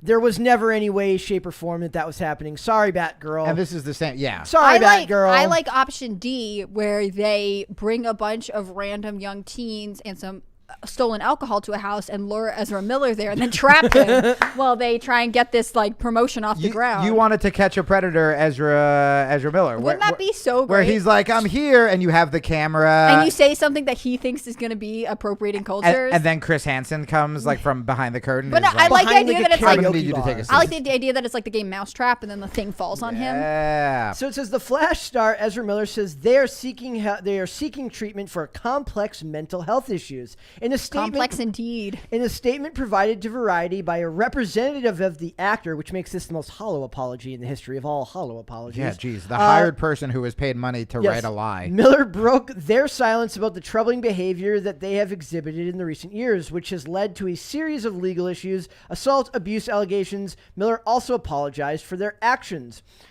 I think they should apologize for me having to constantly change how I speak. You chose to do this. So real quick, I'm not. I don't like being gleeful about someone's cancellation. I think that they're not canceled. No. That's So that's what I was gonna say. I think that. Even when talking about Hunter Biden, who I think is garbage, if he is truly a drug addict, I think addiction is really sad and should be talked about as such and not always just like widely mocked or whatever. But the thing with Ezra, from what I gather, is they've done some very bad things with zero accountability. Yes. Is that kind of correct? They keep referring to the legal issues here, but that's the least of the things that people are upset about. It's the stuff talking to children. It's he does this. There's like a pattern of behavior that isn't quite, let's say, indictable. Like, you couldn't get charged for it, but it's not okay. And that to me just means that there is something bad and illegal going on behind the scenes. So he has that like girl who he met when she was like 12, who's now a non-binary person, who then at 18 dropped out of school to go live with him. And it's like 18 can't stop it. Like, it's like the ick. Like, something is off, but that's what to me is the most disturbing. I think you're right. Like, I wouldn't want to ever like humiliate someone or make fun of someone look at that who really is going through crisis, but this person appears to be very in control of their behavior enough to the point where they are able to hide what would really be disturbing. Yeah, and I didn't really know a ton of those stories, but the word grooming gets thrown around so liberally nowadays, and sometimes it's ridiculous, but that is the exact definition, is if you are talking to a girl when that girl is 12 years old and then suddenly when she turns 18, flew her to London by herself when she was she was, I believe she was with like a group from her tribe. I don't know, man. There is like weird behavior going on. Dude, if a girl hits me up on Instagram and her bio says like 19, I'm like, I am about to block. I don't trust any of that. I don't want anything near anyone who is. I used to hate it when people be like, well, 18 is only just 17 plus like 366 days. And it's like, cool. Don't talk to them either. Yeah, but also just keep going for a while. Dude, when you get to my age, 40, 18, I talk to an 18-year-old and I'm like, you're a child. I talk to a 22-year-old and I'm like, you're a child. I'm going to read the Miller's apology and explanation, which is really just his representatives and speechwriters' apology and explanation. Okay, and then I have an immediate comment afterwards. Having recently gone through a time of intense crisis, I want to know who that. I ask who that is. It seems to be that Ezra Miller is the one causing. He himself is the crisis. He is the crisis. I now understand that I am suffering a complex mental health issues and have begun ongoing treatment, Miller says. I want to apologize to everyone that I have alarmed and upset with my past behavior, and am committed to doing the necessary work to get back to a healthy, safe, and productive stage of my life. Okay. I think he didn't read this because he doesn't want to. I think that this statement is being authorized for him. Oh, yeah. And even the language here, like, I apologize to everyone who was alarmed and upset by my behavior. It's like, I'm sorry, Mom and Dad, that you worried about me. But he's not actually sorry for the harm that he caused or for his behavior that I'm sorry that you were worried about me, not that I hurt other people. Yeah. Isn't that weird? Also, I mean, that's already, if you hired someone to write that, you're That's like a publicist. Yeah, even that publicist dropped the ball. Where it's like the story isn't. So but they had to get him to agree to put it out. Right. But the idea that the story is millions worried about Ezra Miller is like, no, we're worried about the maybe girls you're hurting. Yeah, homie, I don't think you understand what we're worried about. Right. It's not you, bud. We wanted you maybe to the leave Flash movie. Hawaii. Like, we wanted you to leave an entire state alone. That Jason was the joke. Momoa was about to fly to Hawaii to remove you physically. That would be hilarious. We were saying that's Aquaman. That's the new plot.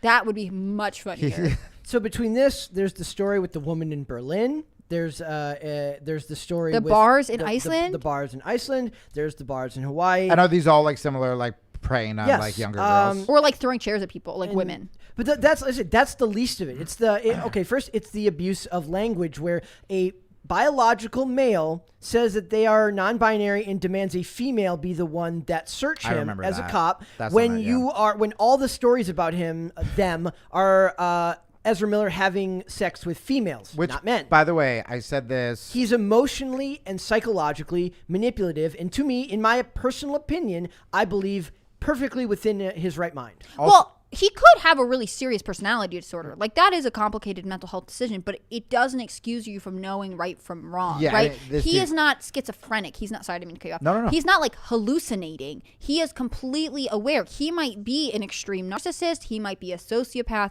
but he is not having some sort of public nervous breakdown. This is very different from the way he's portraying it. No. That's exactly what I was going to say about being a narcissist and sociopath. Luckily, I make more money than you. But I'm just kidding. Where is Chris Pratt when I need him? Where's the rope swing? He like literally appears in the window in like his Jurassic World outfit with the whip. I would faint. I totally agree with you. And also, it is so... I feel like I've probably said this before, but a lot of stuff that is going mainstream when it comes to non-binary people is this kind of garbage, right? Or the awful story about, Boston Medical and like the kids and stuff like that. There are also a lot of like pretty cool, fine trans people out there. Yeah. And if you care about your community, the idea that this piece of garbage would be... He shouldn't be representing your community. Yes, would be using it to essentially just be a complete creep to women, or the trans people who are just, advocating these like child surgeries and stuff. It's like, man, you're just making it so much harder for the normal people in your community just to live a life. Because right now, with all the headlines we're seeing about trans people, I think there are a lot of people who just assume that like there's just a trans army looking to like molest children. And it's like, well, no, there's also just some trans people who just want to like hang out and be trans. Here's Holly Bennett. This is some of the people that were talking about this. Says, everyone loves to hate Chris Pratt, but he went to bat for Bryce Dallas Howard and doesn't seem to actually do anything wrong. That's not true. He's like vaguely Catholic and Christian, and that's bad to Twitter. He legitimately makes me want to be Christian. Jared Leto is hitting on any girl under 18, while Ezra Miller just seems to be a walking felony at this point. I don't know. I mean, I'd have to source bro you with the claims about Jared Leto. I can tell you I don't like him as an actor. Yeah. And he seems the cult like a leader, bad Jared Leto? person. Yes, the cult leader, Jared Leto. I like the idea that Ezra Miller has like a picture of Jared Leto behind him of like his aspirational cult No, I icon. like the idea that they're like negotiating a merger right now, and Ezra Miller is like, look, I might have to step away from my followers for a bit for non-specific reasons. Ezra Leto. Could you take them over for a bit? And he's like, well, we're gonna have to talk about it. Yeah. Ezra Leto sounds like a dessert. They're trying to figure out who gets top billing at whatever cult thing in Croatia. They're like, you know what? Bring in Chris Pratt to negotiate this rope swing. You Ezra think Miller Chris Pratt would stand for this? No, of course he would, because he's a good Christian boy. Good man. He's a good Christian man. He would go up to Ezra Miller and he'd wag his finger at him. Like No, this. shame. Ezra Miller out here kidnapping folks and whatnot, then just turns around and is like, oh yeah, my bad, y'all. I'm having an issue. Who said that? It was a dude on Twitter. Oh, amazing. It's like he's out here kidnapping people. Out He's here, my bad. Out Sorry. here kidnapping is very funny. Yes. So it says seeing what Will Smith did versus what Ezra Miller did, and then comparing the repercussions of both of them is perceived as well. That's true. All Will Smith did was get cucked by his wife and then slap somebody. Yeah. Mm-hmm. And Ezra Miller's out here just like literally like a super villain in the making, and it is what it is. Now, here's the funny thing. Average people, meaning regular people who don't read this stuff, so people have less no than us. idea that this stuff is going on. They do not. Right. The average person does not. So this movie's going to make great money because A, the normies will go see it because they don't know this is going on, and B, people who are morbid like me and Mary will go watch it purely for the spectacle. Right. But how much money do you think it'll make in comparison to everything else? Because I don't think this movie on its own. I haven't seen any trailers where because they're not releasing it, right? They can't do any. Wait, is this supposed to come out soon? Next year. Yeah. Wow. Like, they can't do any media tour or hype for it because then you have to talk about Ezra Miller, and they can't talk about Ezra Miller right now, and so they're losing a chance to push it. Like, I think people will miss this movie as a result. They got to do when Conor McGregor fought Khabib, and there was a lot of buildup, and then Conor was at the height of his fame, and Conor threw a bike rack through a bus. And Conor got arrested. And it was bad. And people were like, Conor should never fight again. This is a terrible example, whatever. When they did the press package for Conor versus Khabib, you know what was in the press package? That. And it was him being arrested. They can't do that with this. Yes, they they can't can. do that. Yes, they can.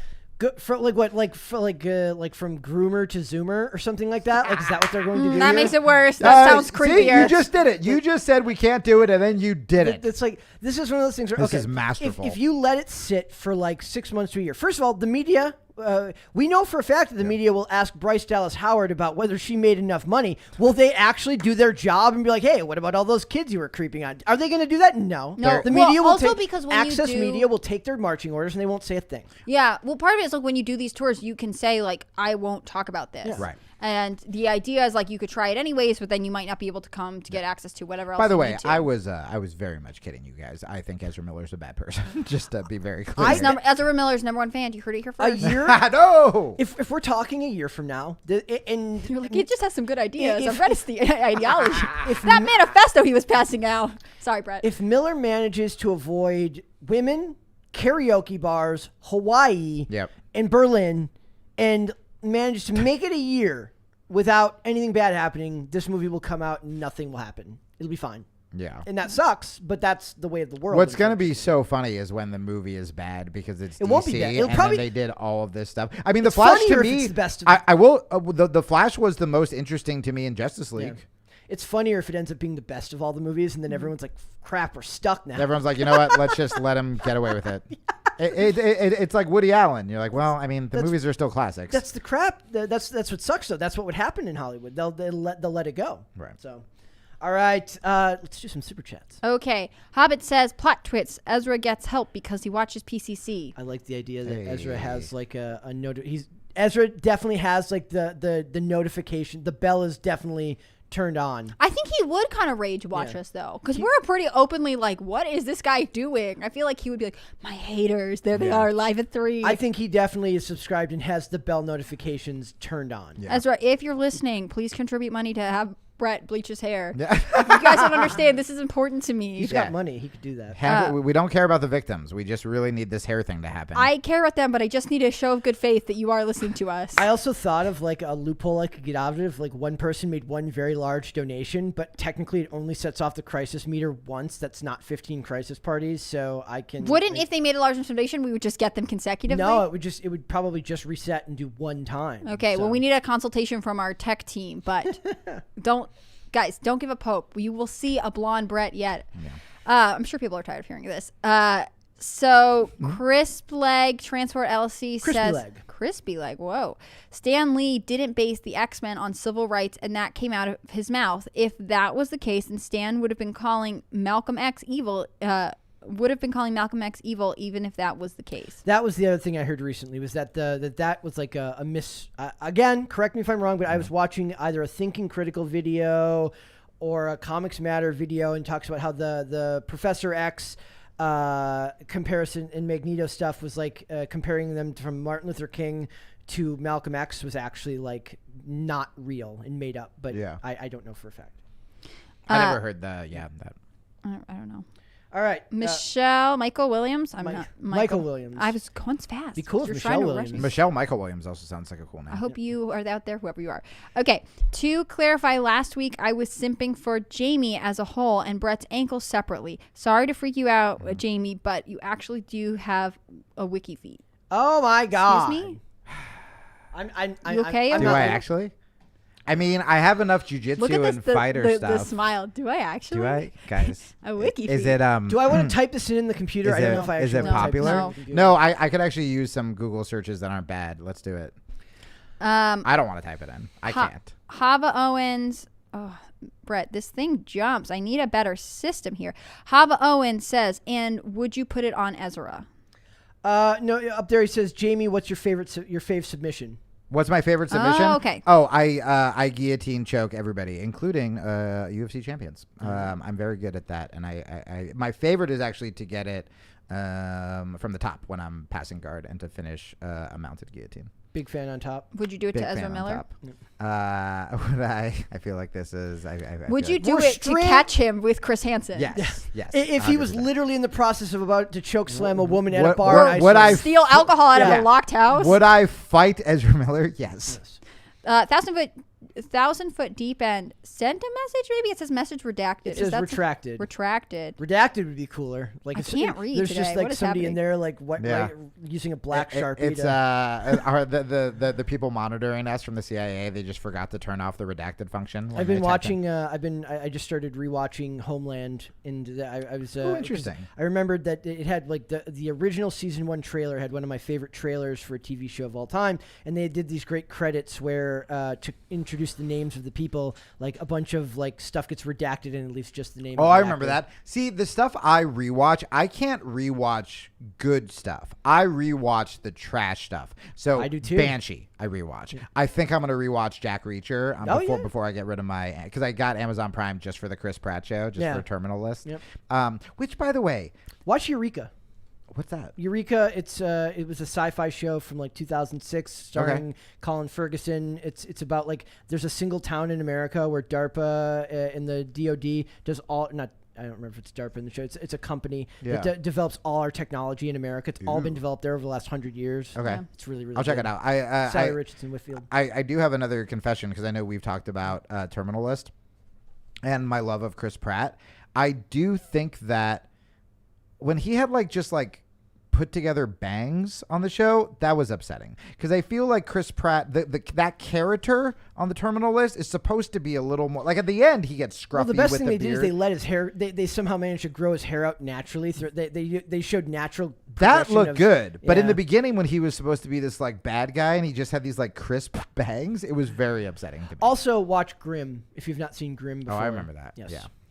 1,000 Foot Deep End says, if you have to do math to justify a relationship equals 3 red flags. And I can't agree more. Yes. Let's never forget the Dane Cook. He's announcing that he's engaged to his longtime love, 23-year-old and people Instagram girl. like, Everyone's like, I hope long time means no more than 5 years. Yeah, buddy. Remember, the classic rule of half your age plus 7 is undefeated, and you should. Oh, wait. So 27 for me. Okay. I like that. Yeah. I like a 27-year-old. I'll do that. Okay, cool. Sir Ranko Productions says, love you, Jamie, even though I disagree with you a lot. Excited for the return of Cast Castle. We'll sign up for Tim Cast once it goes up. Let's also, go. Number 14, 14 more CPS. Please explain. I don't know what that means. I don't know what that means, but let's just talk about the liking me thing. I love the code. And there's a sub-conversation going on. I will say the compliment I get the most ever since I started doing IRL, it always starts with, man, I don't agree with you on anything. I know, man. But you're a cool guy. I agree with nothing you say, but you are fantastic. By the way, that is legitimately the coolest compliment and also shows that the shows here, even though maybe they lean one way more than the other, that they are open-minded enough to actually follow someone they disagree with, which is very, very rare in the entire political spectrum. I think that's awesome. We tend to lean awesome here. We lean awesome. Yeah. Thanks, Dad. Bad App says Jamie's fave submission is a power bottom. Yeah. Make of that what you will. I mean, there's nothing. There's not a lot of room to make anything other than what it sounds like. All right. Now that we've figured out what Jamie's favorite submission is, we're going to move on to Podluck, and we are going to talk about. Do you want to lead this one? Because this was your find today about bratty celebrity children. Yeah, this one's rough. So Idris Elba's daughter, Isan, no. I think is how you say it, or Isan. Son? She auditioned for a film called Beast, and he is in it. She auditioned to play one of his daughters. Her very close family friend is the director, and she didn't get it. And on a recent interview, he said that they didn't talk for 3 weeks afterwards. That tells me how awesome he is as an artist and how bad she is as an actress.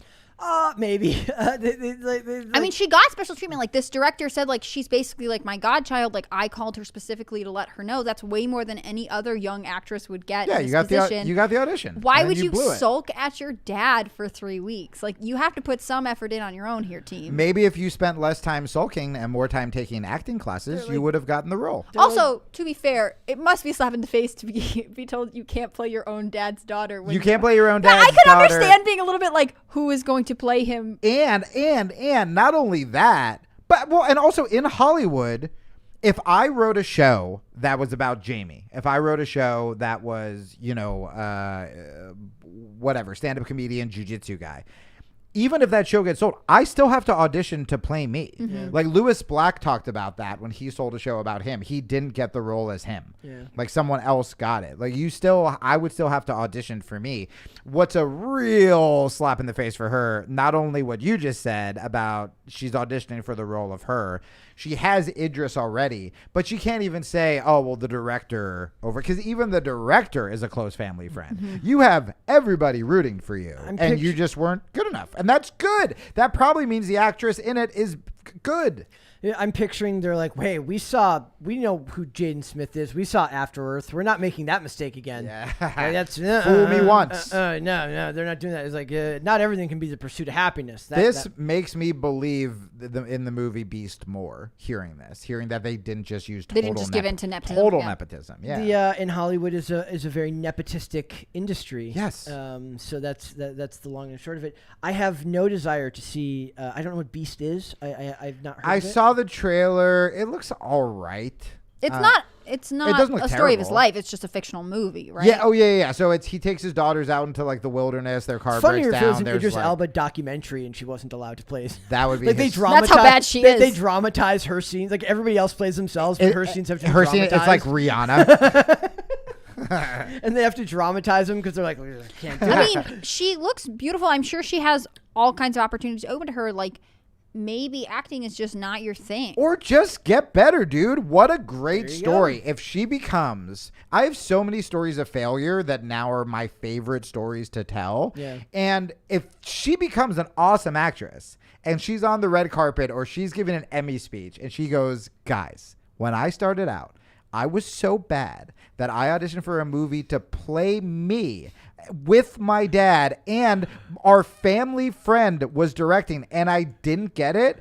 Keep dreaming, kids. Yep. Keep working hard, and you too can be like. That's a great story. If I can do it, anybody can. That's do it. what I'm saying. I just think it's weird to like sulk at your parents for this. Yeah. Like at some point, you have to accept that like you are responsible for achieving these yourself. Like, is her dad supposed to be like, you didn't cast my daughter, I'm gonna quit? That's like, why I'm thinking this makes me think Idris is a good dad and actor and producer or whatever. Yeah. What if he was like, it was tough love and he said no? Because I'm picturing like I remember Jaden Smith did Karate Kid, not good. Oh, that's right. And it kind of just kept going, and it just never got better. I think back to like somebody who's got like really good kids that act. Like Martin Sheen has Emilio Estevez and Charlie Sheen. Yeah. There's a great scene in the movie Major League 2 where Rick the Wild Thing Vaughn has to do like a commercial. Oh, I remember. And he's like, he can't do it. He can't hold it properly. I like watching actors have to act bad. It's so funny. It's like, which is funny because I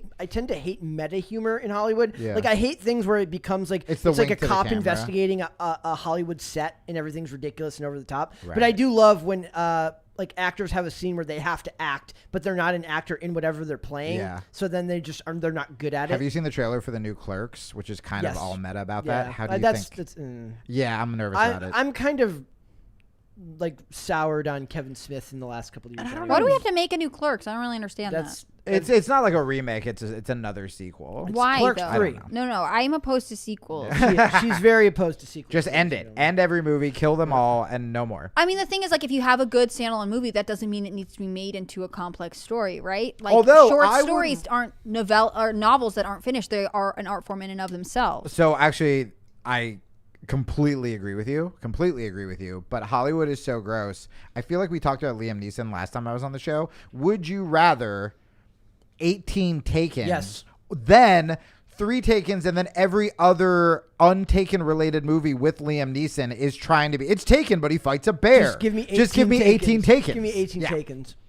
Downvote. Okay. But also. Speaking of sequels, we are getting I don't know if you guys remember that they're making a show called The Continental, which is a prequel to the John Wick franchise. And why? Because why not? And because it's going to be awesome. No, wait, is this not going to have like Keanu, negativity though? and optimism? No, it's a prequel. No Keanu. So the best part about this is that it's got Mel Gibson in it. What? Mel Gibson is uncancelable. Stop it. Uncancelable. Plays a character named Cormac. It's more important than being bulletproof. It is. It is.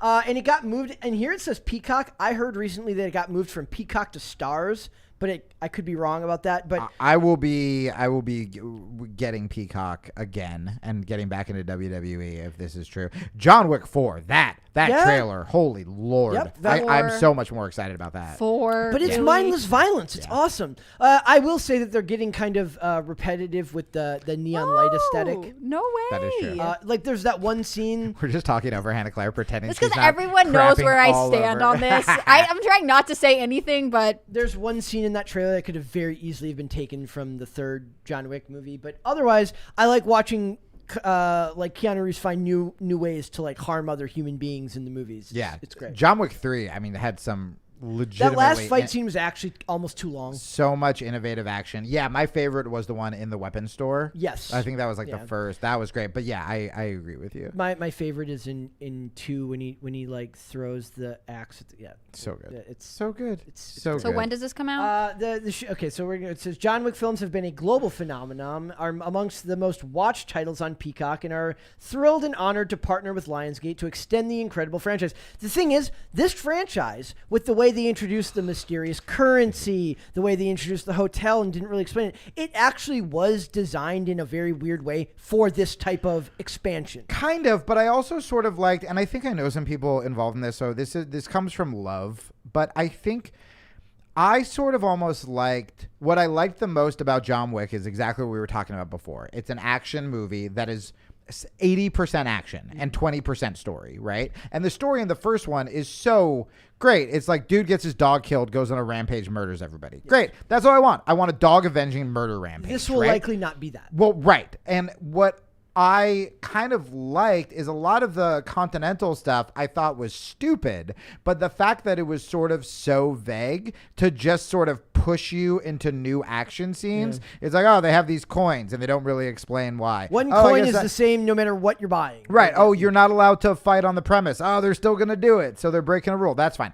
The fact that they're going to dive into it sort of ruin. I'm like, are you going to take the only boring parts of John Wick and make them more boring, or will it still be just dope fights? Get the people who made Banshee. That's what I'm to saying. do it.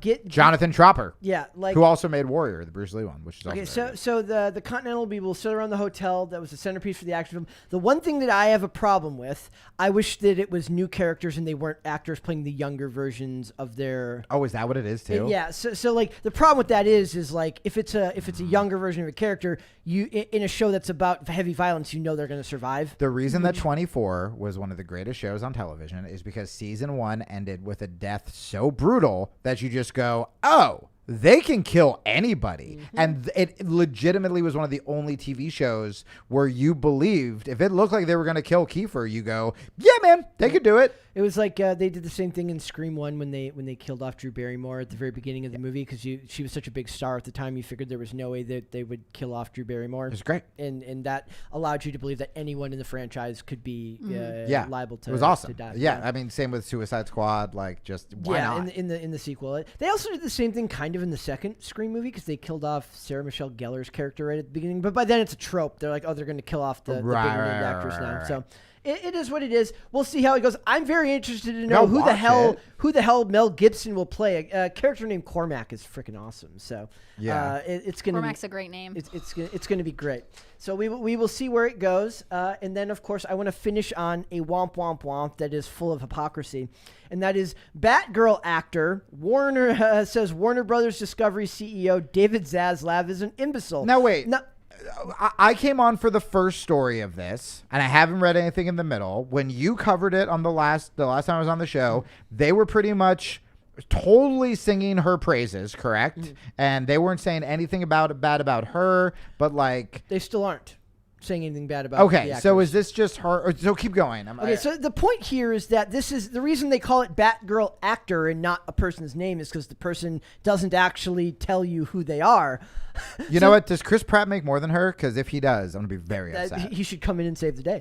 An actor who appeared in DC's recently shelved Batgirl has spoken out about the film's cancellation, denouncing Warner Brothers CEO David Zaslav as an imbecile. You don't hear imbecile in like a throwing around the harsh words. The hard words. It says news of Batgirl's cancellation broke earlier this month when Warner Brothers Discovery claiming that the move was part of the company's strategic shift for DC projects. The film has been said to have been canceled as a tax write-down for the company, which had little faith in the project's profitability because they wanted to move away from when you're doing stuff for HBO Max, make it a TV show. When you're doing stuff for the theaters, make it a movie. Movies on the streaming service are a less viable option. They also canceled a slew of like kids programming, like Scoob, all this stuff. But the point is, an actor involved in the film who has remained anonymous has now blasted the Warner Brothers Discovery over the cancellation of Batgirl, taking aim at David Zaslav. New comments from an actor who had a minor role alongside Leslie Grace have been shared by IndieWire. The actor working on Batgirl during the pandemic was an enormously rewarding challenge and talks about being very offended by Warner Brothers Discovery decision to cancel the film's release. They have accused David Zaslav of cowardice and blasted Warner Brothers Discovery executives. So the person who is remaining nameless, a minor actor is offended. We must change our mind. The minor actor who is offended and scared to go by their own name is calling the Fortune 500 CEO a coward. I think that this is so hard because we're hearing about it like, and I'm sure you've experienced this in your career. You know, I understand. My career's been rock solid. Well, what I'm saying is like, if you put a lot of work in something, you feel like it's important. But how many times does this happen to writers who write entire series that maybe don't get read or maybe get moved into development, maybe get a pilot and then get canceled? I was supposed to have, at like sort of the height of my popularity, an hour special when specials still like meant something. And literally the CEO of the network they were like, oh, the CEO, he switched and this guy doesn't want to do comedy specials. And you just go, but that was my career. And it's like, we don't care. Bye. Getting a pilot on a network when you're not an established writer is like winning the lottery. Yeah. Like it's called pilot season for a reason because hundreds get written and very few actually. I could understand being sympathetic to people who feel like they put time into something that, you know, they really want to take off. This is a huge part of the career. I sympathize with that. But on the other hand, like this project was bad from the start. It never should have gotten greenlit the way it did. I'm sure they passed on hundreds of other better ideas because they had this ideological point that they were trying to make, and it was bad. Also, the lead, I don't know her name, but Leslie Grace. She's being smart because right now she's just being praised and she can go do something on her own. The very offended thing, here's my problem with ego in the arts. If you are truly talented and believe that you are truly talented, just go be talented. This idea that everything is someone else's fault or when people act with jealousy or spite or malice, all that time that you're trash talking other people should be spent honing your craft. Yeah. And if you just are nice to people, if you root for your friends instead of getting jealous when they get something that maybe you wanted, and if you can actually be excited by them, you can even pick their brain and be like, what did you do differently, dude? I want to get to that. And you just work on being a better artist, you will make it. If you're saying you're very offended and you were literally such a tiny little role. Yeah, it was a cameo, or not a cameo. It was not a main cast then role. You don't believe you're good enough. Yeah. If that was me, if I had a little role in Batgirl and it was so bad it got canceled, I would be telling my friends over beers. Yeah. And I'd be like, guys, it was a disaster. You should have seen it. And then I would be auditioning for my next role. And you got paid, right? Like the studio paid everyone. It's not like, you know, I'm sure there are people who could have made more money off of this. No, this person's just trying to get something. So it's just solid. Like you get paid. I mean, I guess you don't get the acting credit and there's no exposure. Like, I understand that, but to the most part, like, it's not like you lost money on this adventure. Yes, and if you probably made contacts, you can say, "Oh yeah, I was supposed to be in that, but it got canceled." Also, if the movie was so bad, would you have even wanted that on your resume? If it just got a 3% on Rotten Tomatoes or just got panned, are you really going to be like, "Hey, I was a bit part in the critically, you know what I mean?" Like. Yeah. I'm going to read the quotes. It says, I am very offended, but it's just that term. It's a funny word to choose for this. It's a red flag. It says, I am very offended by what happened and feel terrible for the directors and Leslie Grace, who are all wonderful to work with, as well as all of the technicians. It was an enormous, rewarding challenge to make this movie during COVID and during the cold weather in Glasgow. Well, as a Minnesota native boohoo. You're so lucky you get to work anywhere. It was cold. None of what these a little wiener. None of these things matter to an imbecile like Warner Brothers Discovery CEO David Zaslav. Do you think the CEO is like, hey, we're going to lose so much money and the respect of viewers worldwide, but hey, this extra was kind of chilly. I think this makes me respect him more. He's like, this is a terrible idea, and we cannot like stoop to produce this. Yes, fair. His cowardice is breathtaking. I am glad I got to participate, and I wish the best for all those involved, except the suits at Warner Brothers. But they all get replaced sooner or later. I am the Says first the minor actress. Sour grapes. I am the first to complain about suits and the idea that these network people who have never been on a stage can give you notes and stuff like that. I don't like suits, right? But the idea that you are giving an anonymous interview and calling someone else a coward exactly. is you're full of it. That was the main point for covering this. I was like, irony. I was like, they don't get like. I was like, is there just a certain level of like lack of self-awareness? That they just don't get it. Also, I used to have self-awareness, but the cold took it from me. It's also funny because Kevin Smith's called them so that it was a bad look to not release it basically because it was a Latina-led superhero movie. You have to release it. No, they don't have to do anything. I think Kevin Smith is one of those people where he's just at the point where it's like if there is a woke thing in nerddom, he has to comment on it. Yes. But would you have been happy if it was a really bad Batgirl one? Would she have been happy, dude? With the lead actress, if it was just a terrible movie? Yes, they would because they would never be forced to live down whether it was good or not. They would just be praised to the high heavens. They might get a 3% on Rotten Tomatoes for the viewer side, but then the critics are going to be like, "What a brave and bold choice!" And then they'll right. Because they're a sellout. They'll say it was because of the toxic fans. Right. Toxic That's fans. us, toxic fans. All right, let's do super chats. Okay, Bobcat says, "Quote: You aren't good enough. You aren't a good enough actress to play your own dad's daughter. Has got to be the worst thing for an actress to hear. It's rough. To be fair, to your point, if this were like a movie about his life and they didn't cast her, that would be particularly insulting. That would be rough. But I think it's fair, and I kind of commend Idris Elba for not being like, you guys have to cast totally. her. It was awesome of him. Also, this movie is about she's running from a tiger. That's not that has nothing to do with being Idris Elba's daughter. If you can't act scared that you're running from a tiger, you don't get the movie. It's like we were Sargon of Akkad did this really great review of the movie Prey that kind of encapsulated all the things that I hated about the movie. Wait, is this the new Predator one? Yeah. Okay. And one of so these wait, hold on. I was gonna watch it. So all of my liberal Twitter are saying they love it. Is it bad and they're just saying it because it's a girl? I can't say the reason.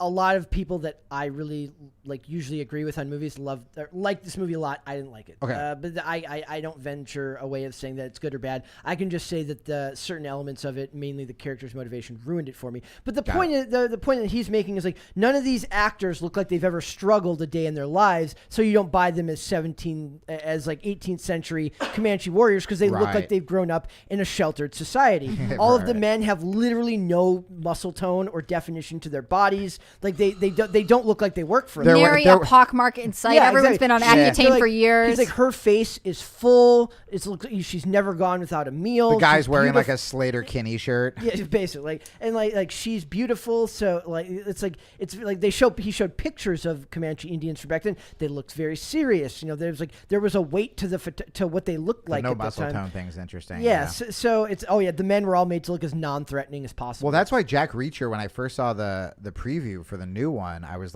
taken back because he's freaking enormous. Because he's huge. Yeah, and enormous. And I was just like, oh, that almost looks unrealistic. And it's no, that's more realistic. It shouldn't have been little weenery Tom Cruise in the first one. Yeah. And then he ends up being so good. I mean, that was such a fun series. Jesus. We are so close to a second Crisis Party.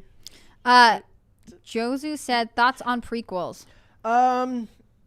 I don't tend to watch a lot. The Star Wars prequels ruined it for a lot of people. Yeah. Were there any prequels that you guys liked? I'm trying to think. I'm trying to think of off the top of my head if anybody in the chat can give me an example of a good prequel. I like The Hobbit. Wasn't that a prequel to Lord of the Rings? Yeah. But it was kind of different characters. I can't think of any. I only mean it in the book sense. Check the chat. See if anybody has anything to say. I can't really see anything right now. About a good prequel, but I can't think of any off the top of my head that really stuck out to me as something. I'm also not a huge fan of when they revisit shows from earlier points too. Yeah, so.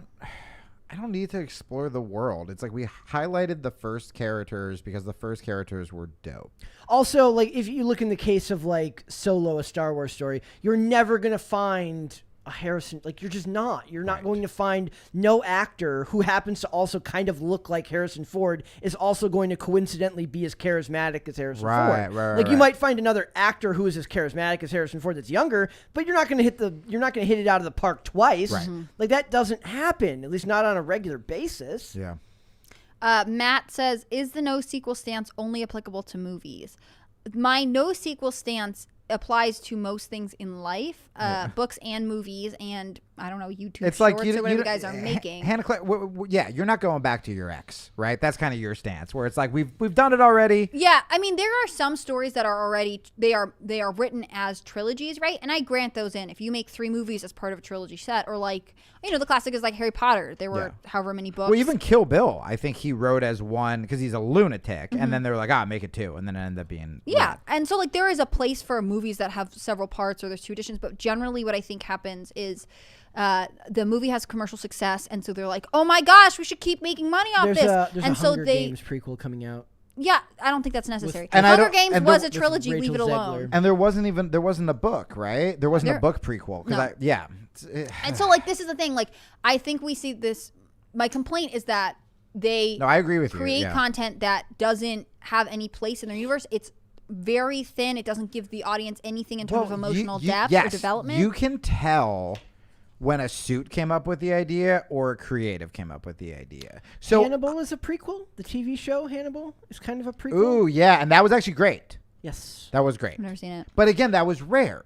And I also think the creator of that had done some other really cool, innovative stuff. That is. I can't speak to whether that's considered a prequel canon. Was it Fuller who did it in canon? But I know that that Hannibal is a particular favorite of mine. Yes, Hannibal was great. Yes. But again, it was done so artistically. It wasn't. Like Hunger Games is clearly these movies were blockbusters. There are no more books. Mm-hmm. Oh, let's go before. We don't need it. I think the same thing about whatever Eddie Redmayne's in with the Harry Potter situation. Fantastic Beasts. I never watched it. It's I was not necessary and it's done. And now they're like, here's a spinoff. I think about it with most of the multiverse. Like, I just think this isn't meant to be. And I also think it takes away from movies that are great on their own. Yes, and even the Marvel series, which is like, I love Marvel. I would go opening night to every Marvel movie. Now I'm just like, there's too much, man. Like I don't need to watch all I don't need that much stuff to do. I was gonna say something with the Hunger Games. I don't know if I remember. I'll just shout it. What was Blade Runner 2049 a prequel? I don't know. Brett looks at me like I have a chance of knowing. I thought so. I appreciate that, buddy. So. Jonathan Harris, I'm only going to read part of your comment. He says, Hannah has a valid point about sequels. And then I'm going to skip the following 2 sentences. Why? I don't care to read them out loud. Let me see. Was it about my wiki feed? Nope, you wish. 1,000 Foot Deep End says, the only cowardly... Brett, if it's not mean against me, will you text it to me? I'm not reading that, but it's amazing. 1,000 Foot Deep End says, the only cowardly thing about Batgirl being scraped was... how the cast found out on Twitter. Yeah. Is that really true? I know that sucks. The director found out at his wedding, like a wedding. Yeah, that's not fun. Like because it got leaked to the media or what? I don't know if they got their notice there, but do you remember CM Punk got fired from WWE that's right. via like FedEx that came on his wedding day? Oh my goodness. Problem. There's no business like show business, as they say. Jamie, donate to the show. We're like almost at a second crisis party. Me? Matt says Paper Girls review. Also read Private Eye. I don't know what Private Eye. There was a fantastic. I kind of want to watch Paper Girls. I'm curious about it. Television show called Private Eyes with Jason Priestley and not Jason. Who's the dude from 90210? Is that Jason Priestley? Yes. And Cindy Sampson, which is it's like one of the few shows that takes place in. It's like because almost everything's made in Canada, and it actually takes place in Canada, and you're kind of your mind's blown. Oh, I remember what I was gonna say. Hunger Games, clearly by the suits, just trying to make money, right? I was listening to this old Tarantino interview, and he was talking about a Kill Bill 3. Kill Bill 3, I would be like, I'm interested in that. He was also talking about doing something insane with like teaming up Django with, I believe, Zorro. Oh my god, like a free. Well, yeah, we're getting woke Zorro, like woke female Zorro this year too. I don't need woke female Zorro, but I would love Django Zorro with Tarantino. Like Tarantino to me is just such an artist that even when I don't like him, I'm just like, man, you're just like a reckless dude who's just doing drugs and writing by hand. And like, I trust that more than a Hunger Games prequel. Like, because I think Kill Bill 3, they were even talking about it being either with like Uma's daughter, or do you remember like the daughters like saw each other? I don't remember, but anyway. There's two Zorros. There was the one with Wilmer Valderrama, which was going to be made, and then there was also going to be... Yeah. Gross. You leave Wilmer Valderrama alone. That's ridiculous. I love Wilmer. But he's not tough. This is the same thing. He looks like he might be tough now that he's left that foreign kid. He's been doing he's been doing NCIS for like the last 5 years, so he can at least... Okay, I literally haven't seen him since. My favorite thing in the world is I was like, you can imagine how hard they had to work on that show to not make him look tall, dark, and handsome the whole time. That's right. He's too good looking to play a dork. It's but actually you never believe it because he's very believable in that Southern show. In fact, if anything, it's dork appropriation. And you should only be able to play dork roles if you're actually dorky. Maybe he was a dork when he auditioned, but then because he became a successful actor, fair enough. I have a soft spot for Wilmer Valderrama. I mean, everyone in that 70s show. I was hyping up Ashton Kutcher. Oh yeah, my movie. Brett's relative. I don't know if you guys know that. Brett may or may not be related to Ashton Kutcher. Yeah, we're working on it, guys. Also, my movie recommendation, my underrated movie recommendation is Vengeance, the BJ Novak movie. Go watch it. Josu says my Facebook feed complained about the cancellation of Batgirl because it indicates a lack of effort for the diverse. Oh my goodness! Thank you. Indicates a lack of effort for diversity in the industry. WTF? Lol.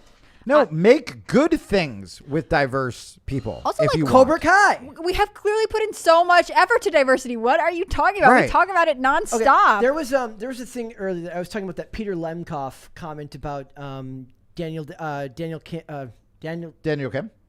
Jin from Lost. Daniel Day Kim. Yes. Were you thinking of Daniel Day-Lewis? Yeah. I was like, okay. You had a Daniel Day-Lewis seizure. I know, right? That was wild. So basically, there's this quote in here where he's talking about the diversity of the Hawaii Five-O cast, and this is what when people talk about diversity, it really just means not white people. Yeah. Like he lists the entire cast, but he doesn't list the two like lead white actors. Yeah. When he talks about how diverse it is, which is a very clear sign that what they mean is what they mean.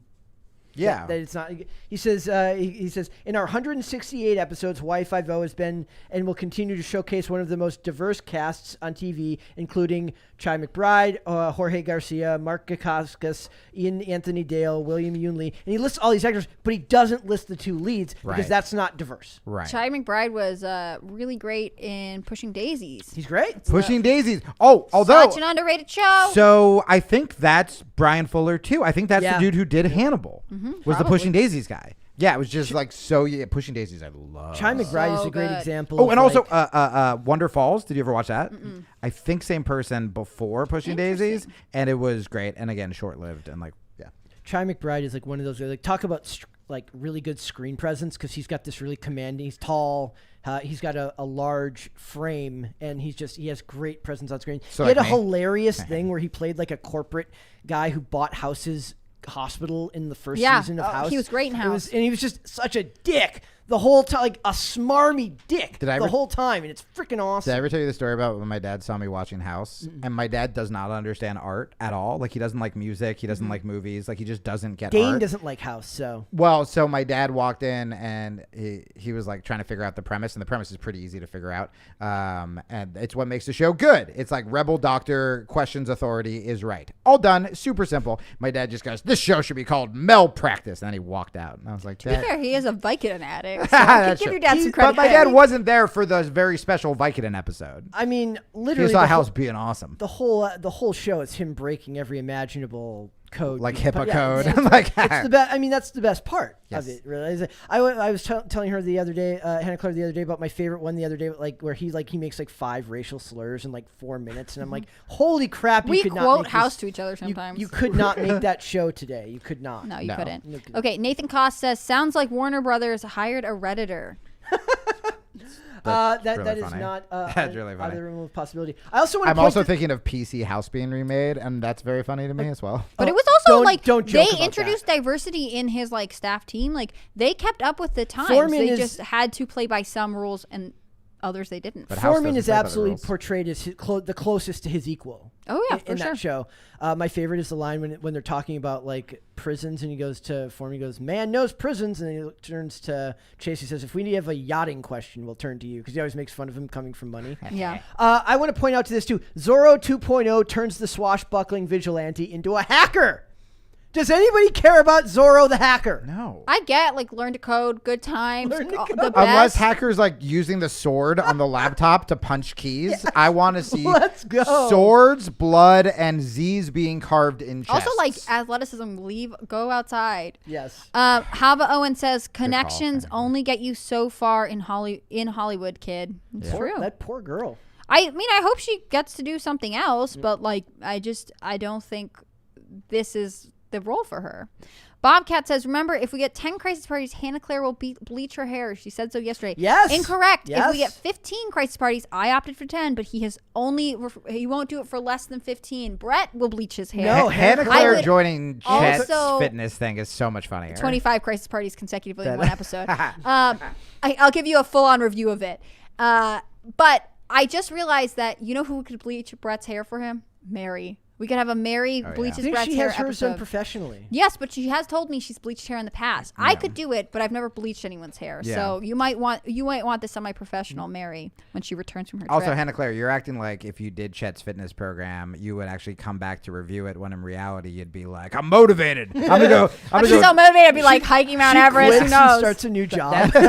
She becomes a fitness coach and an Instagram influencer. Tim fires me because we got her on the program, and then she leaves. He's like, we can't have that anymore. Yeah, I don't know that I am motivated by Chet, but if you are motivated by Chet, that's awesome. I Yep. think it's good to aspire to good See, things. even if we didn't do a Chet formation today, Chet still was part of the conversation. That's what He's matters. here in spirit. But I didn't have to listen to, hey guys. It's horrible. Matt says, Private Eye is a freebie comic by Brian K. Vaughan about the world after anonymity I can't even say it, Oh, yeah. is removed from the internet. I love That's the- actually really interesting. I remember totally Brian look K. at that. Vaughan. Did you know that Brian K. Vaughan did the show Under the Dome? He was the showrunner for Under the Dome, No. which has a fantastic first season, if albeit just extremely ridiculous. He was a big comic writer. I think kind of wokey. I really Yes. liked some of the stuff he wrote. He was a staff writer on Lost for a little while. There's a really funny scene in Under the Dome where it's like, if you saw it now, it would be hilarious to watch them do it even more. Like where there's it's like a gay couple and they're in the bar, and then of course the redneck guy is like, gay people, that's not a real thing. Yep. And then she's like, welcome to the 21st century.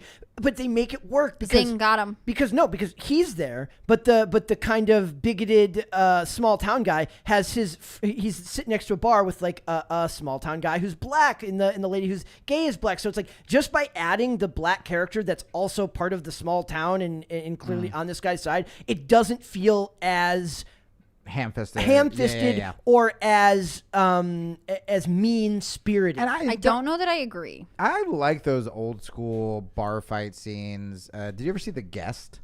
Oh, so underrated. I'm gonna send you the trailer. You don't agree? Why don't you agree? Well, I think it's a question of like if you want to, and it's totally your choice, but if you're a director and you want Being to gay is not a choice, represent diversity authentically, right? Like both racial and sexual orientation, then being like randomly this small backwards town has black people in it, like statistically that's not true unless you're in certain parts of the country. But it's and not so like in some half the ways, like it's just population. as ham-fisted. You're just they're distracting you with this other thing that they're doing not as well. I'm not saying it's bad. You can do whatever still you the- it want, was but still like the I white would guys argue that they are still. It's the old In racial sleight of hand is But what Hannah this is Claire what's is funny. saying. It's like he's not making it about race. He's making it about sexuality. So in this, But he's small still town, making it about race. Like by that's what I'm saying. Like you don't have to do this, but like you by mean the director or the writer is not whoever I'm talking or about the whoever act- casted like, them who was okay, like, but this scene should have more black people in it. but Like the thing they is, I don't can't know if help that but was- think about this. I don't know if that was done on purpose, but I'm saying that it softens the blow unless it was too like old school looking racist white dudes who also hate gay people in it. It softens the blow of the social commentary to do it. Where they're that like, way. hey, both white people and black people can hate. Yeah, gay people. That's literally what it is. It's literally like, sure, he's a small town bigot, but he's not a total bigot. I remember when Martin Luther King said, "I hope one day black girls and black boys can all hate gay boys and gay girls together." That's literally like Hollywood had a little bit more art in their horrible social commentary back then. Halls and the Kids says, "Hello, fellow coworker humans." Hello. Aw, I know her. She's great. Waffle Sensei says, "Godfather Part 2 was a good prequel, or the show Better Call Saul." I have not watched Better Call Saul. I need to. I have heard fantastic. I've heard such things. good. There's a things lot about of agreeing with Better Call Saul. I can see. I really need to. I keep seeing it every time I pop up Netflix, and I'm like, I got to do this. But I'm watching a documentary about psychedelics. But then I will. Javi J says, "Apropos to nothing, Jamie has an amazing open mic laugh, and I love that. I love. I do miss Mary, but HC's statuesque form will do. Brett too. Brett, you're statuesque. I'm all 5'5" of me is very statuesque. Hell yeah. If it's like if it was a very small statue. If you sat on my shoulders, we're almost a man. Yes, perfect. Bad App says, do I want to read this? Hold on. Let me just check. Pirates 3 disc set from 2005 was a good prequel. It's I guess it's an interesting hot take. So yes, it's just the justice for Johnny people.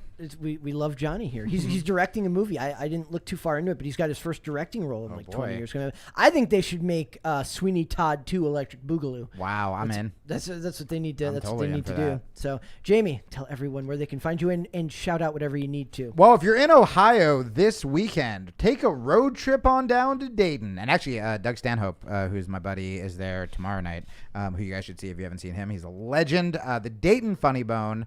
Friday and Saturday, you can get tickets there. All my tour dates are going to be up shortly at jamiekilstein.com. I'm also playing Zanies in Nashville. I'm headlining for the first time. It's one of my favorite clubs. And Chattanooga. Wait, are we allowed to say zany but not spaz?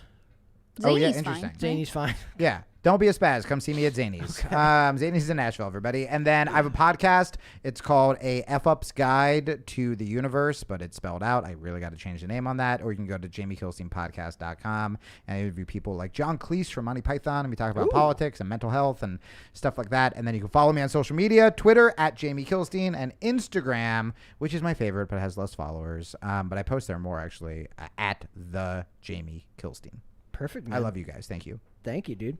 Hannah Claire, let everyone know where they can find you. Well, we got one last super chat from Caber2X. It says, "If What breaches his hair, can we get Hannah Claire on a dunking tank? Jamie could be in charge of the baseballs." Bad news, guys. Besides fighting, I am horrific at every other sport, and I will miss every one of those shots. I was a catcher, so I would gladly throw the baseball. No, you're and busy dunk bleaching her hair. I stand by, like, haha, love this dunking tank thing. You know we have electrical equipment up here, right? Like, is this actually you guys trying to murder me? I don't understand. Do it outside. We'll do it outside. We'll live stream from outside Yeah. because you love change. Okay. That's a fair point. We'll record it ahead of time and then play it on the show. Guys, thanks for watching. I'm Hannah Claire. I'm a writer for timcast.com. You can check me out there. You click on the read tab. You see articles from me, from Cassandra Fairbanks, from Adrian Norman, a bunch of cool people. I'm here for the rest of the week, so there's time to annoy Brett with me. You can find me on Instagram at hannahclaire.b. You can find me on Gab at hannahclaireb, and you can find, I already said the Timcast thing. Yes. So I'm good. See Hannah you guys Claire's later. a great writer. I would like to double down on that. Perfect. Guys, before you go, like button, please. I've been told that it is very important to get people to hit the like button, subscribe to the channel if you've not. We just broke 40,000 followers. I don't know if I actually made that announcement on air, but we did break 40K. Thank you guys so much, everyone, for tuning in. Joining the show. It means the world to me. That was like, I have a hard time expressing that stuff without writing like a long paragraph, but it means the world to me that you guys tune in and watch the show with us every day. It's the best. So like button, leave comments on the video. We appreciate it very much. If you want to follow me, I'm on Instagram at Brett Dasovic for the show Monday through Friday right here on YouTube, 3 p.m. Eastern Standard Time or noon Pacific if you like. You can also check it out on timcast.com. It is live on the open player. You can watch it right there from the website. If you'd rather listen rather than watch, we are on Amazon Music, Apple Podcasts, Pandora, Spotify, wherever good podcasts are sold. Social media, Twitter at popculture_show, Facebook and TikTok at popculturecrisis, and on Instagram at popculturecrisispod. We will be back with another episode tomorrow. We'll see you then, guys. Bye.